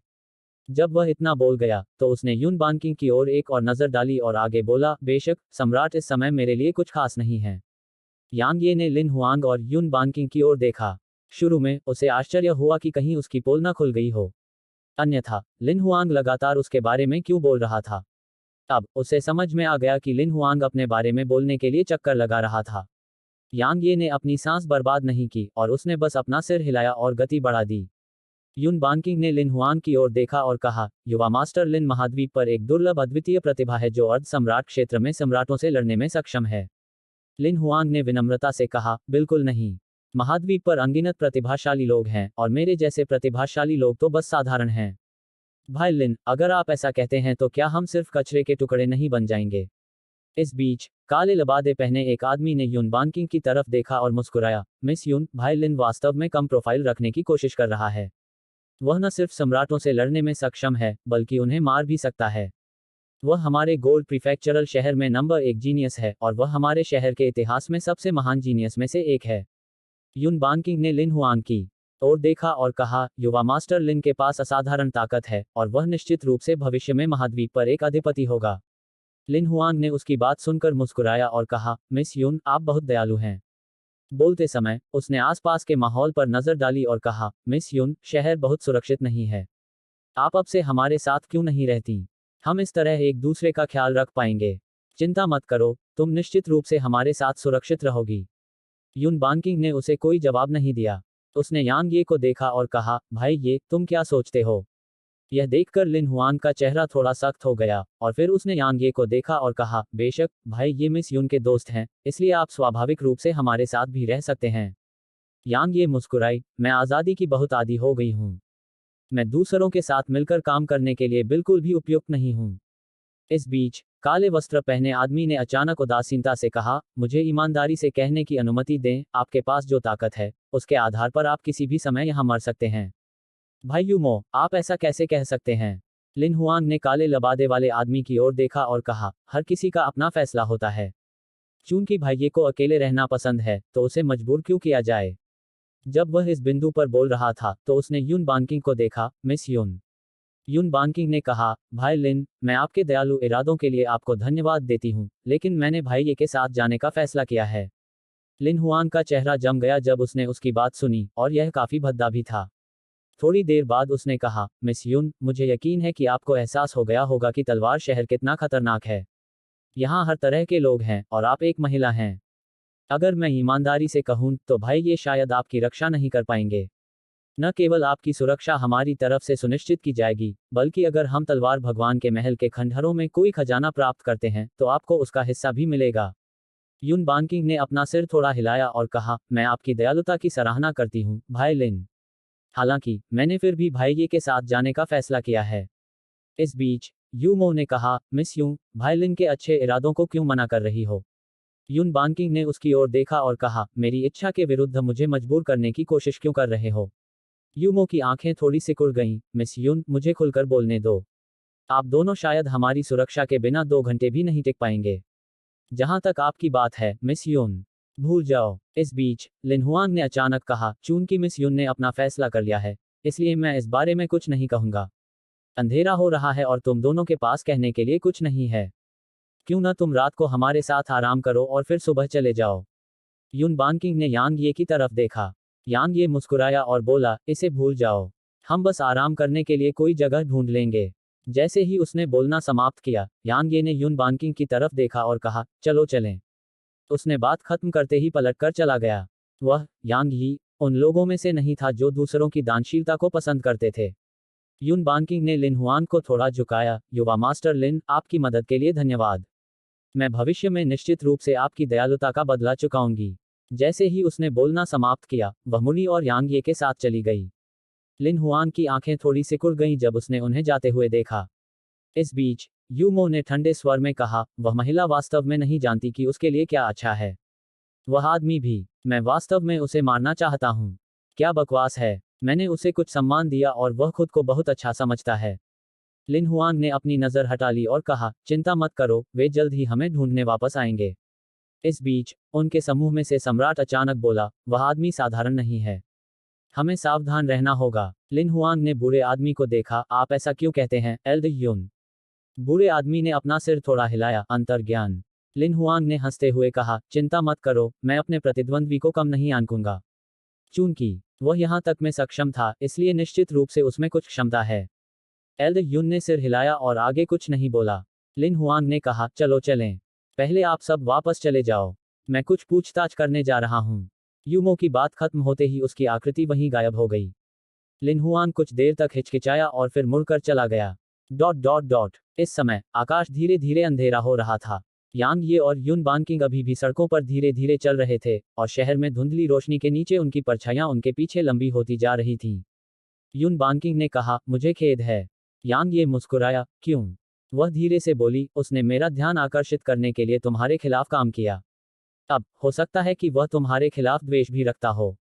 यांग ये ने उसे देखा और कहा, वह आदमी, लिन हुआंग, स्पष्ट रूप से तुम्हें पसंद करता है। मुझे बहुत उत्सुकता है कि जब उसने तुम्हारा असली चेहरा भी नहीं देखा है, तो वह ऐसा व्यवहार क्यों करेगा। उसने उसकी ओर देखा और कहा, तुम्हें क्या लगता है कि मैं सुंदर हूं या बदसूरत? यांग ये को उम्मीद नहीं थी कि वह यह सवाल पूछेगी और वह दंग रह गया। उसके बाद उसने उसे देखा और कहा, मुझे लगता है कि तुम सुंदर हो। उसका फिगर बहुत अच्छा था और उसकी आंखें साफ थीं। कोई भी आदमी उसे खूबसूरत समझेगा। उसे लगता है कि मैं भी सुंदर हूं। यून बानकिंग ने आगे कहा, कई पुरुषों में महिलाओं को अपने वश में करने की तीव्र इच्छा होती है। कुछ लोग किसी महिला को पाने के लिए ईमानदार तरीकों का इस्तेमाल करते हैं, लेकिन कुछ बल का इस्तेमाल करते हैं और कुछ चालें भी चलते हैं। उसने शुरू से ही चालें चली और फिर ईमानदार तरीकों का इस्तेमाल करने की कोशिश की। अब वह बल का इस्तेमाल करने की कोशिश कर सकता है। यांग ये हैरान था। उसने चालें खेली। तुम्हारा क्या मतलब है? यून बानकिंग ने अपना हाथ बढ़ाया और अपने कान के पास सुंदर बालों को कंघी करते हुए कहा, जब मैं शहर में दाखिल हुई तो मुझे कुछ परेशानी का सामना करना पड़ा और फिर वह मदद करने आया। दुर्भाग्य से उसका अभिनय बहुत बुरा था। यांग ये ने कहा, वह इसके पीछे था। उसने सिर हिलाया। यांग ये ने उसकी ओर देखा और कहा, तुम बहुत अच्छी हो। आखिरकार वह जानती थी कि यह लिन हुआंग की योजना थी, फिर भी उसने अपना धैर्य बनाए रखा और लिन हुआंग के साथ व्यवहार करते समय विनम्रता से पेश आने में सक्षम थी। तो ऐसी मानसिक शक्ति और बुद्धिमत्ता। यून बानकिंग बहुत देर तक चुप रही और फिर उसने कहा, मैं यून कबीले में पैदा हुई थी। जबकि मैं वर्तमान कुलपति की बेटी हूँ, कबीले में मेरी कोई हैसियत नहीं है, और कोई भी मेरे साथ यून कबीले की युवा मिस की तरह व्यवहार नहीं करता। अगर मैंने सावधान रहना नहीं सीखा होता, तो शायद मैं बहुत पहले ही मर चुकी होती। उसने यांग ये की ओर देखा और आगे कहा, अतीत में उन्होंने मुझे खेती करने से मना कर दिया था, फिर भी उन्होंने मुझे कबीले के आंतरिक मामलों के प्रबंधन को सीखने से नहीं रोका। क्योंकि उन्हें लगा कि प्रबंधन में मेरे कौशल चाहे कितने भी महान क्यों न हो, मैं ताकत के बिना बेकार हूं। यह मेरे लिए एक अवसर था, जीने का अवसर। मेरी कड़ी मेहनत के तहत यून कबीले के आंतरिक मामलों का प्रबंधन बेहतर और बेहतर होता गया, और घूंघट क्षेत्र में इसके कुछ व्यवसाय बड़े और बड़े होने लगे। इसलिए जब उन्हें पता चला कि मैं गुप्त रूप से खेती कर रहा था, तो उन्होंने कुछ नहीं किया। इसके अलावा पिछले दर्जन या उससे अधिक वर्षों में यून कबीले के लगभग सभी कुशल व्यक्तियों को मैंने ही पदोन्नत किया था। उनमें से अधिकांश मेरे भरोसेमंद अधीनस्थ भी हैं।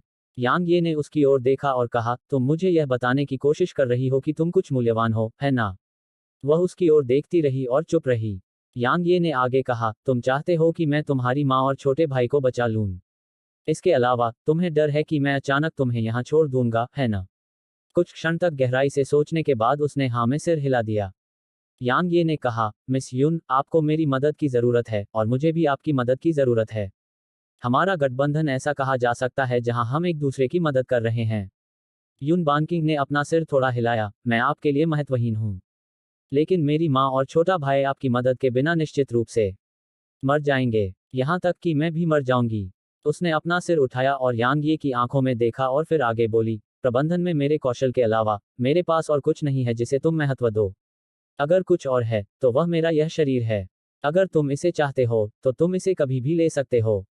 बोलते समय उसने अपना हाथ उठाया और चेहरे पर से नकाब हटा दिया। उसकी त्वचा बर्फ की तरह सफेद थी, उसका चेहरा खिले हुए गुलाब की तरह था, और उसके खूबसूरत चेहरे की बनावट लगभग परफेक्ट थी। यहाँ तक कि यांग ये, जिसने अपने जीवन में कई बेमिसाल सुंदरियां देखी थीं, वह भी उसका चेहरा देखकर अपनी सांसें रोके बिना नहीं रह सका। अचानक एक आदमी दूर कोने से बाहर आया। Tusk tusk. भाईलिन सही थे, तुम वाकई बहुत खूबसूरत हो। तुम्हारी निगाहें वाकई बहुत समझदार हैं। यह कोई और नहीं बल्कि यूमो था। यूमो की नज़र युन बानकिंग पर पड़ी, और उसकी आंखों में लालच बिल्कुल भी छिपा नहीं था। युन बानकिंग ने यूमो की ओर देखा, और फिर उसने यांग ये के पीछे जाने से पहले घूंघट वापस पहन लिया। यूमो की नज़र यांग ये पर पड़ी और वह मुस्कुराया, मैं बहुत दयालु व्यक्ति हूँ। इसलिए यह मत कहो कि मैंने तुम्हें कभी मौका नहीं दिया। मैं तुम्हें मेरी नज़रों से ओझल होने के लिए 3 सांसों का समय दूंगा। अन्यथा मैं तुम्हें सिखाऊंगा कि मृत्यु शब्द का क्या अर्थ है। अध्याय 1239। आप अपने आप को क्या समझते हैं? यांग ये ने मुड़कर युन बानकिंग की ओर देखा, क्या मैं इतनी कमजोर लगती हूं कि हर कोई सोचता है कि वे मुझ पर हावी हो सकते हैं? युन बानकिंग ने उसकी ओर देखा और जवाब दिया, थोड़ा। यांग ये ने अपने माथे पर थपथपाते हुए कहा, ऐसा लगता है कि मैं बहुत लंबे समय से कम प्रोफाइल बनाए हुए हूं। यांग ये ने यूमो को देखते हुए कहा, हमारे बीच कोई दुश्मनी नहीं है, तो ऐसा क्यों? बकवास बंद करो। यूमो ने यांग यी की ओर उंगली उठाए और कहा, अब मैं गिनती शुरू करने जा रहा हूं। अगर तुम तब भी यहां हो जब मैं 3 तक गिनता हूं, तो मैं गारंटी देता हूं कि तुम। यूमो की आवाज अचानक बंद हो गई क्योंकि यांग ये अचानक उसके सामने आ गया था, और फिर वह प्रतिक्रिया करने में भी सक्षम नहीं था कि यांग ये का हाथ उसके गले पर कस गया। यांग ये ने यूमो को देखा जिसके चेहरे पर खौफ साफ झलक रहा था और मुस्कुराया, आगे बढ़ो और गिनती करो। आओ, मेरे लिए गिनती करो। यूमो ने यांग यी को आतंक से देखा, और वह अपने दिल में बहुत भयभीत था, क्योंकि वह बिल्कुल भी जवाबी हमला करने में सक्षम नहीं था। तुम गिनने से मना कर रहे हो? यांग ये ने आगे कहा, तो मैं गिनूंगा। अगर मैं 3 तक गिनने के बाद भी तुम यहाँ हो, तो मैं गारंटी देता हूं कि मैं तुम्हारी गर्दन तोड़ दूंगा। चलो अब शुरू करते हैं। 1। यूमो की आंखें चौड़ी हो गई थीं और ऐसा लग रहा था कि वह अपनी आंखों से भीख मांग रहा है। इसके अलावा उसका शरीर लगातार हिल रहा था क्योंकि वह यांग ये की पकड़ से मुक्त होने की कोशिश कर रहा था। हालांकि यह सब व्यर्थ था। यांग ये मुस्कुराया। 2। यूमो की आंखें चौड़ी हो गईं, और उसकी रक्तवर्ण आंखें लगभग अपनी जगह से बाहर निकल आईं। यांग ये के चेहरे पर मुस्कान और चौड़ी हो गई। 3। जैसे ही वह बोला, दरार, हड्डियां टूटने की आवाज गूंजी, और फिर यूमो की गर्दन टूट गई। यांग ये ने अपनी मुट्ठी आगे घुमाने से पहले यूमो की लाश को लापरवाही से फेंक दिया। बल्कि एक लहर बाहर निकली और यूमो की लाश से टकराई, जिससे वह तुरंत ही गूदे के ढेर में बदल गई। यांग ये ने अपनी नज़र हटा ली और युन बानकिंग की ओर देखा, चलो आज रात आराम करने के लिए कोई जगह ढूंढते हैं। हम सुबह तलवार भगवान के महल की ओर चलेंगे। युन बानकिंग ने सिर हिलाया। इस बीच उसने आसपास के माहौल पर नजर डाली, इससे पहले कि उसकी नज़र क्षतिग्रस्त मंडप पर पड़ती। चलो चलें। जैसे ही उसने बोलना समाप्त किया, वह और युन बानकिंग दोनों मंडप की सबसे ऊपरी मंजिल पर चढ़ गए। इसकी दीवारें अभी भी बरकरार थीं, लेकिन इसकी छत गायब थी। यांग ये ने अपना दाहिना हाथ हिलाया, और जमीन पर जमी धूल तुरंत गायब हो गई। बस आज रात के लिए काम चला लो। युन बानकिंग ने सिर हिलाया और जमीन पर पैर मोड़कर बैठ गई। इस बीच अचानक उसके सामने 10 बैंगनी क्रिस्टल प्रकट हुए। उसने यांग यी की ओर देखा और उसे यह कहते हुए सुना, अपने शिखर पर वापस आ जाओ। उसने जवाब दिया, धन्यवाद। यांग ये ने थोड़ा सिर हिलाया, जमीन पर लेट गया और आसमान की तरफ देखा। आसमान अभी भी एक विशाल ब्लैक होल की तरह काला था। इस बीच स्ट्रोई का सिर अचानक उसके सीने से बाहर आ गया। उसने आसपास के माहौल पर नजर डाली और फिर यांग यी की गर्दन को कसकर पकड़ते हुए उसकी छाती पर लेट गई। काले बंदर ने पहले भी उसे बहुत डरा दिया था, अब भी वह डरी हुई थी। यांग ये ने स्ट्रोई के सिर को सहलाया और धीरे से बोला, डरो मत, जब तक मैं यहाँ हूँ कोई भी तुम्हें धमका नहीं सकता। स्ट्रोई ने यांग यी की तरफ देखा और फिर अपने पंजे एक तरफ फैलाकर लगातार हिलाने लगी। ऐसा लग रहा था जैसे वह उसे बता रही हो कि काला बंदर कितना बड़ा था। यांग ये मुस्कुराया, मैंने उसे डराकर भगा दिया है, इसलिए तुम्हें उससे बिल्कुल भी डरने की जरूरत नहीं है, समझे। स्ट्रोई ने पलकें झपकाईं, यांग यी की ओर इशारा किया, फिर खुद की ओर इशारा किया और फिर से अपने पंजे हिलाने लगी। यांग ये ने जवाब दिया, बेशक, मैं हमेशा तुम्हारी रक्षा करूंगी, कोई भी तुम्हें धमका नहीं सकता। स्ट्रोई ने जब यह सुना तो उसकी आंखें सिकुड़ गईं और उसने एक शानदार मुस्कान प्रकट की। उसके बाद उसने लगातार अपने प्यारे सिर को यांग ये की ठोड़ी पर रगड़ा। युन बानकिंग हैरान रह गई, क्योंकि वह समझ नहीं पा रही थी कि स्ट्रोई क्या कह रही है। थोड़ी देर बाद उसने यांग ये को देखा और कहा, तुम सच में उसे समझ सकते हो। यांग ये ने जब उसकी बात सुनी तो उसके चेहरे पर तुरंत एक कड़वी मुस्कान आ गई, क्योंकि उसे उन सभी सालों पहले वायलेट मिंक के साथ अपने अनुभव याद आ गए थे। खास तौर पर शुरुआत में उसे वाकई उसके द्वारा प्रताड़ित किया गया था। यह कहा जा सकता है कि वायलेट मिंक ने जानवर की भाषा में उसके कौशल को इस वर्तमान स्थिति में ला दिया था। यांग ये ने जल्दी से स्ट्रोई को अपने हाथों में पकड़ लिया जब उसे बैंगनी मिंक का ख्याल आया, और वह गंभीरता से बोला, क्या तुम्हारी बड़ी बहन जीर अभी भी बंद दरवाजे की साधना से बाहर नहीं आई है? वह बहुत लंबे समय से बंद दरवाजों के पीछे साधना कर रही थी, फिर भी वह अभी तक पूरी नहीं हुई थी। इसलिए यांग ये थोड़ा चिंतित होने से खुद को नहीं रोक सका।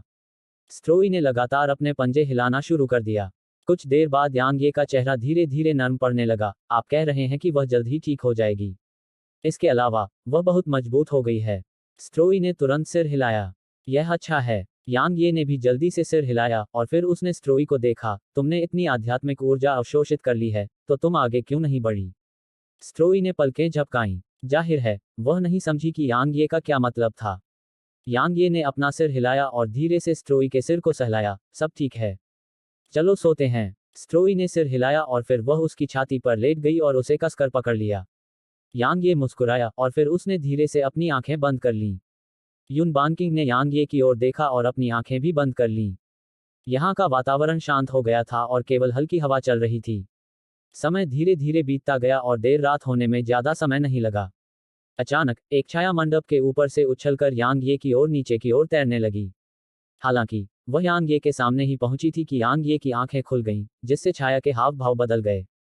एक क्षण बाद यांग ये का हाथ छाया के गले में जकड़ा हुआ था। दरार, जैसे ही उसकी आंखों से जीवन निकल गया, उसका सिर एक ओर झुक गया।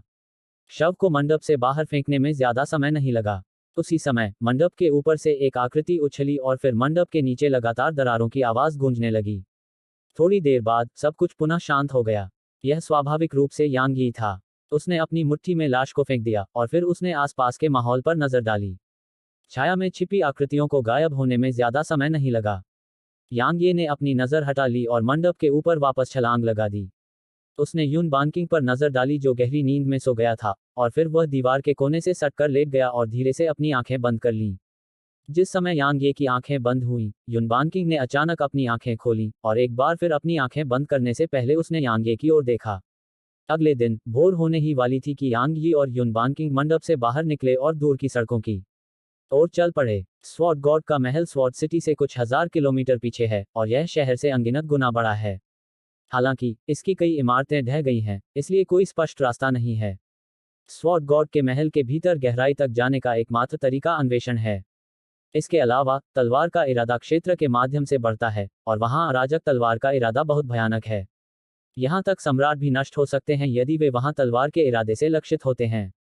युन बानकिंग ने चलते हुए धीरे से कहा, इसके अलावा ऐसा कहा जाता है कि तलवार भगवान के महल की गहराई में प्रतिशोधी आत्माएं निवास करती हैं। वे तलवार भगवान के महल के मृत विशेषज्ञों की आत्माएं हैं और वे बेहद खतरनाक हैं। अगर हम सावधान नहीं रहे और उनका सामना किया तो यह निश्चित रूप से हमारी मृत्यु का कारण बनेगा। इसके अलावा तलवार की संरचनाएं पूरे क्षेत्र में हैं। भले ही तलवार की संरचनाएं क्षतिग्रस्त हों, लेकिन उनकी ताकत को कम करके नहीं आंका जा सकता। जहां तक पूरी तलवार की संरचना का सवाल है, वे और भी भयानक हैं। संक्षेप में, हमें सावधान रहना होगा। यांग ये ने दूर की ओर देखा। जब तक हम तलवार भगवान के महल में प्रवेश करते हैं, यह मेरे लिए खतरनाक नहीं बल्कि सुरक्षित होगा। युन बांकिंग की पलकें फड़क उठीं। उसने उसकी ओर देखा और चुप रही। लेकिन उसने धीरे से अपनी मुट्ठियां भींच लीं। अचानक यांग यी और युन बांकिंग रुक गए क्योंकि उनके सामने 20 से अधिक लोग खड़े थे और एक गंजा आदमी अपने हाथ में एक बड़ी कुल्हाड़ी लेकर समूह का नेतृत्व कर रहा था। वे सभी अर्ध सम्राट थे। गंजे आदमी की नजर यांग ये पर पड़ी। तुमने मेरे भाई को मार डाला। यांग ये ने भौहें सिकोड़ते हुए कहा, तुम्हारा भाई? वही था। इस बीच गंजे आदमी के बगल में एक युवक बोला, उसने कल रात दूसरे भाई की लाश को मंडप से नीचे फेंक दिया था। तो तुम उसके बारे में बात कर रहे थे? यांग ये ने सिर हिलाया, मैंने उसे मार डाला। किसने तुम्हें मेरे भाई को मारने की हिम्मत दी? गंजा आदमी यांग यी और युन बांकिंग को घूरते हुए क्रूरता से बोला, औरत को मत मारो, लेकिन आदमी को भी मत मारो। उन्हें जिंदा रखो। जैसे ही उसने बोलना समाप्त किया, उसके बगल में खड़े दो लोगों ने यांग यी और युन बांकिंग पर हमला कर दिया। हालांकि वे अभी आगे बढ़े ही थे कि वे उड़ गए और हवा में उड़ते हुए उनके शरीर गूदे के ढेर में बदल गए। यह देखकर गठरी वाले आदमी और बाकी लोगों के चेहरे पर अचानक से परिवर्तन आ गया। इसी बीच यांग ये गंजे आदमी के सामने आ गया। गंजे आदमी की पुतलियां सिकुड़ गईं और फिर उसने अपनी कुल्हाड़ी यांग यी पर तान दी। टकराना। कुल्हाड़ी तब रुकी जब वह यांग ये के सिर से लगभग 10 सेमी ऊपर थी, क्योंकि यांग ये ने उसकी धार पकड़ ली थी। गंजा आदमी चौंक गया। इस बीच उसकी कुल्हाड़ी उसके हाथ से छूट गई और फिर यांग ये ने उसे गंजे आदमी पर पटक दिया। यह कुल्हाड़ी का एक समान झटका था, लेकिन परिणाम पूरी तरह से अलग था। अनुभव करना। गंजे आदमी के दो टुकड़े हो गए और दोनों आंतरिक अंग नष्ट हो गए तथा खून जमीन पर फैल गया। बाकी लोग स्तब्ध रह गए और जब वे सदमे से उभरे तो हवा के फटने की आवाज गूंजी। उसके बाद कुल्हाड़ी उनकी ओर उड़ने लगी। कुछ ही देर में 20 से अधिक लाशें जमीन पर पड़ी थीं। यांग ये ने अपने हाथों को आपस में थपथपाया और युन बांकिंग को देखा, चलो चलें। उसने उसकी ओर देखा, सिर हिलाया और उसके पीछे चल दी। तुम बहुत हिंसक हो। कुछ समय बीतने के बाद युन बांकिंग अचानक बोली, हिंसा समस्याओं को हल करने के लिए अच्छी है। यांग ये ने बोलते हुए उसकी ओर देखा, मुझे मत बताओ कि तुम्हें लगता है कि वे दयनीय थे। उसने अपना सिर हिलाया, उन्होंने कल रात हमें निशाना बनाया। अगर हम कमजोर होते तो हमें ही नुकसान उठाना पड़ता, उन्हें नहीं। यांग ये ने कहा, लोगों को कमजोर लोगों पर दया आती है, फिर भी उन्हें यह एहसास नहीं होता कि कमजोर लोगों में से कई लोग दया के लायक नहीं हैं। क्योंकि अगर उन्हें मौका मिले तो वे कमजोर लोग दूसरों से भी ज्यादा क्रूर और निर्दयी होंगे। युन बांकिंग ने हल्का सा सिर हिलाया और फिर चुपचाप अपनी गति बढ़ा दी। काफी समय बीतने के बाद वे दोनों शहर के द्वार पर पहुंचे। लेकिन जब वे शहर से बाहर निकलने ही वाले थे तो अचानक उनके पीछे से एक आवाज गूंजी, रुको। वे दोनों रुक गए और पीछे मुड़कर आवाज के स्रोत की और देखने लगे। लिन हुआंग का समूह उसी ओर बढ़ रहा था और यह लिन हुआंग ही था जिसने ये शब्द कहे थे। यांग ये ने लिन हुआंग की ओर देखा, फिर उसने युन बांकिंग का हाथ थामा, मुड़ा और आगे बढ़ गया। लिन हुआंग और अन्य लोग यह दृश्य देखकर दंग रह गए और फिर उनके चेहरे उदास हो गए। खासकर लिन हुआंग। लिन हुआंग की आकृति यांग ये और युन बांकिंग के रास्ते में बाधा डालने के लिए आगे बढ़ी। उसने यांग ये की आंखों में देखा और कहा, मैंने तुम्हें रुकने के लिए कहा था। क्या तुमने मेरी बात नहीं सुनी? यांग ये ने एक कदम आगे बढ़ाया और सीधे लिन हुआंग की ओर देखा, तुम अपने आप को क्या समझते हो? अध्याय 1240। अगर तुम कर सको तो मुझसे आगे निकल जाओ। आपको क्या लगता है कि आप क्या हैं? यांग ये की बात सुनकर सभी लोग दंग रह गए। खास तौर पर लिन हुआंग, क्योंकि उसने यांग ये से इस तरह बोलने की उम्मीद नहीं की थी। जैसे ही वह सदमे से उभरा, लिन हुआंग का चेहरा तुरंत उदास हो गया। क्या मैं तुम्हारे साथ इतना विनम्र था कि तुम्हें लगा कि मैं कोई ऐसा व्यक्ति हूं जिसे तुम आसानी से धमका सकते हो? यांग ये ने 2 कदम आगे बढ़ाए और लिन हुआंग के सामने पहुंची, एक तरफ हटो। लिन हुआंग अत्यधिक क्रोध से हंसने लगा, अगर तुम कर सकते हो तो मेरे पास से निकल जाओ। जैसे ही लिन हुआंग ने बोलना समाप्त किया, यांग ये ने अचानक लिन हुआंग के पेट पर अपनी मुट्ठी पटक दी। टकराना। जिस समय यांग ये की मुट्ठी लिन हुआंग के पेट पर लगी थी, वहां से अचानक एक चमकदार सुनहरी रोशनी की किरण फूट पड़ी थी। हालांकि यह सिर्फ एक पल के लिए ही रही और फिर टुकड़ों में बिखर गई। लिन हुआंग के मुंह से खून की एक बूंद निकली और उसका शरीर उड़कर शहर की दीवारों से जा टकराया। जब उसका शरीर जमीन पर गिरा तो पूरी दीवार हिल गई। यहां मौजूद हर कोई दंग रह गया। उन्हें उम्मीद नहीं थी कि यांग ये एक पल में हमला कर देगा और उन्हें उम्मीद नहीं थी कि लिन हुआंग यांग ये का विरोध करने में भी असमर्थ होगा। उनकी निगाहें यांग ही पर टिकी थीं और उनकी आंखें हैरानी से भरी हुई थीं। वे दोनों अर्ध सम्राट हैं, तो उनके बीच इतना बड़ा अंतर क्यों है? अचानक यांग ये के पीछे एक बूढ़ा आदमी दिखाई दिया और उसने यांग ये पर अपनी मुट्ठी पटक दी। यांग ये की अभिव्यक्ति अपरिवर्तित रही क्योंकि वह घूम गया और अपनी मुट्ठी आगे पटक दी। टकराना। यांग ये की आकृति वहीं पर बनी रही, जबकि वृद्ध व्यक्ति को लगभग 100 मीटर पीछे धकेल दिया गया। दर्शकों की पुतलियां सिकुड़ गईं। अब उनकी आंखों में सिर्फ आश्चर्य नहीं था, बल्कि विस्मय था। क्योंकि बूढ़ा आदमी एक सम्राट था। बूढ़े आदमी ने अपनी हथेली को देखा जो आकार से मुड़ गई थी, और फिर उसने यांग ये की ओर देखा। उसकी आंखें आश्चर्य से भरी हुई थीं। तुम कौन हो? यांग ये ने बूढ़े आदमी को कोई जवाब नहीं दिया। वह मुड़कर युन बानकिंग की ओर देखने लगा। चलो चलें। जाओ, तुम दोनों क्यों नहीं चले जाते? इस बीच लिन हुआंग अचानक जमीन से उठ खड़ा हुआ। इस समय उसके चेहरे पर कोई उदासीनता और शांति नहीं थी, बल्कि उसके चेहरे पर क्रूरता और पागलपन था। यांग ये ने लिन हुआंग की छाती पर नजर डाली। लिन हुआंग के क्षतिग्रस्त कपड़ों के नीचे एक सुनहरा कवच था। यह वही कवच जिसकी वजह से लिन हुआंग यांग ये के मुक्का खाने के बाद हल्की चोटों के साथ बच निकला था। हालांकि सुनहरा कवच टूट चुका था और नष्ट होने के कगार पर था। यांग ये ने अपनी नजरें हटा लीं और अपनी दाहिनी मुट्ठी धीरे से कस ली। इस बीच युन बानकिंग अचानक आगे बढ़कर यांग ये के सामने खड़ी हो गई और उसने लिन हुआंग को देखा और कहा, युवा मास्टर लिन, हमारे बीच कोई दुश्मनी नहीं है। इसलिए एक छोटी सी गलतफहमी के लिए अंत तक लड़ने की कोई जरूरत नहीं है। यह हमारे लिए फायदेमंद नहीं है और यह आप सभी के लिए भी फायदेमंद नहीं है ना? लिन हुआंग की नज़र युन बानकिंग पर पड़ी। मिस युन, मैं तुम्हें एक मौका दूंगा। अभी मेरे पास आओ और मैं बीती बातें भूल जाऊंगा। युन बानकिंग ने लंबे समय तक लिन हुआंग को देखा और फिर वह यांग ये के पीछे चली गई और चुप हो गई। लिन हुआंग का चेहरा यह देखकर उदास हो गया। ठीक है, तुमने यही चुना, इसलिए बाद में मुझे दोष मत देना। जैसे ही उसने बोलना समाप्त किया, उसने यांग ये को देखा और कहा, तुमने भाई युमो को मार डाला, है ना? यांग ये ने जवाब दिया, तो इसीलिए तुम यहाँ हो? हाँ, मैंने उसे मार डाला। लिन हुआंग की आंखें थोड़ी सिकुड़ गईं। अचानक वह वहीं गायब हो गया और वह यांग ये के ऊपर था जब उसकी आकृति एक बार फिर दिखाई दी। उसी समय उसके हाथ में एक भाला दिखाई दिया और उसने भाले को यांग ये पर मारा, जिससे एक भयानक चमक निकली। हालांकि एक पल में ही सभी लोग फिर से दंग रह गए, क्योंकि यांग ये ने लिन हुआंग के भाले की नोक पकड़ ली थी। लिन हुआंग की पुतलियां सिकुड़ गईं और उसकी आंखें आश्चर्य से भर गईं। इस बीच यांग ये ने अचानक भाला मारा। सकना। लिन हुआंग ने मुंह में खून थूक दिया, जबकि उसका हाथ जो भाला पकड़ रहा था टूटने लगा और उसका शरीर नष्ट हो गया। यांग ये एक और हमला करने ही वाला था कि बूढ़ा आदमी फिर से उसके सामने प्रकट हुआ और फिर एक सम्राट की आभा यांग ये की ओर बह गई। यांग ये ने अपनी मुट्ठी घुमाई। टकराना। दबाव एक पल में गायब हो गया और फिर यांग ये का शरीर तोप के गोले की तरह आगे बढ़ा और उसने बूढ़े आदमी पर अपनी मुट्ठी घुमाई। बूढ़े आदमी की आंखें सिकुड़ गईं, जबकि उसकी आंखों में गंभीरता का एक निशान देखा जा सकता था। उसने लापरवाही से काम करने की हिम्मत नहीं की और एक काले लोहे की छड़ को बाहर निकाला। उसके बाद उसने इसे यांग ये की ओर क्षैतिज रूप से लहराया, लेकिन यांग ये ने चकमा नहीं दिया और बस अपनी मुट्ठी से उस पर वार किया। टकराना। टक्कर से बूढ़ा आदमी और उसकी लोहे की छड़ जोर से हिलने लगे और फिर दर्शक यह देखकर आश्चर्यचकित हो गए कि बूढ़ा आदमी बार बार पीछे की ओर खिसक रहा था। यांग ये नहीं रुका। उसने अपना दाहिना पैर जमीन पर पटका और आगे की ओर उछला, फिर बूढ़े आदमी पर अपना पैर पटक दिया। बूढ़ा आदमी चौंक गया और उसने तुरंत लोहे की छड़ यांग ये पर फेंक दी। टकराना। यांग ये की लात से लोहे की छड़ तुरंत ही अलग हो गई। इस बीच 300 मीटर दूर बूढ़े आदमी की आकृति दिखाई दी। उसी समय एक और लोहे की छड़ उसकी मुट्ठी में आ गई थी। यांग ये ने कोई और हमला नहीं किया और उसकी आंखें थोड़ी सिकुड़ गईं, क्योंकि बूढ़े आदमी की आभा और भी मजबूत होती जा रही थी और लोहे की छड़ से लगातार हिंसक ऊर्जा की एक किरण निकल रही थी। इस बीच बूढ़े आदमी की आकृति ने अचानक यांग ये पर गोली चलाई। क्योंकि वह बहुत तेज था, उसके पीछे कई वास्तविक दिखने वाली छवियां पीछे रह गईं। Rod tornado. बूढ़े आदमी की आवाज अचानक गूंजी और फिर आसपास अनगिनत रॉड छवियां प्रकट हुईं और यांग ये पर उतर आईं। Bang bang bang. धमाकों की आवाज लगातार गूंज रही थी और यहाँ की जगह और जमीन हिंसक रूप से हिल रही थी। जहां तक दर्शकों की बात है, वे बार बार पीछे की ओर खिसक रहे थे क्योंकि उन्हें यांग ये और बूढ़े आदमी के बीच टक्कर के बाद होने वाले झटके से प्रभावित होने का डर था। युन बानकिंग की अभिव्यक्ति बहुत शांत थी। यहाँ सभी लोगों में से वह यांग ये की ताकत को सबसे अच्छी तरह जानती थी। एक सम्राट की तो बात ही छोड़िए, यहाँ तक कि 2 और सम्राट भी यांग ये को नहीं हरा सकते थे।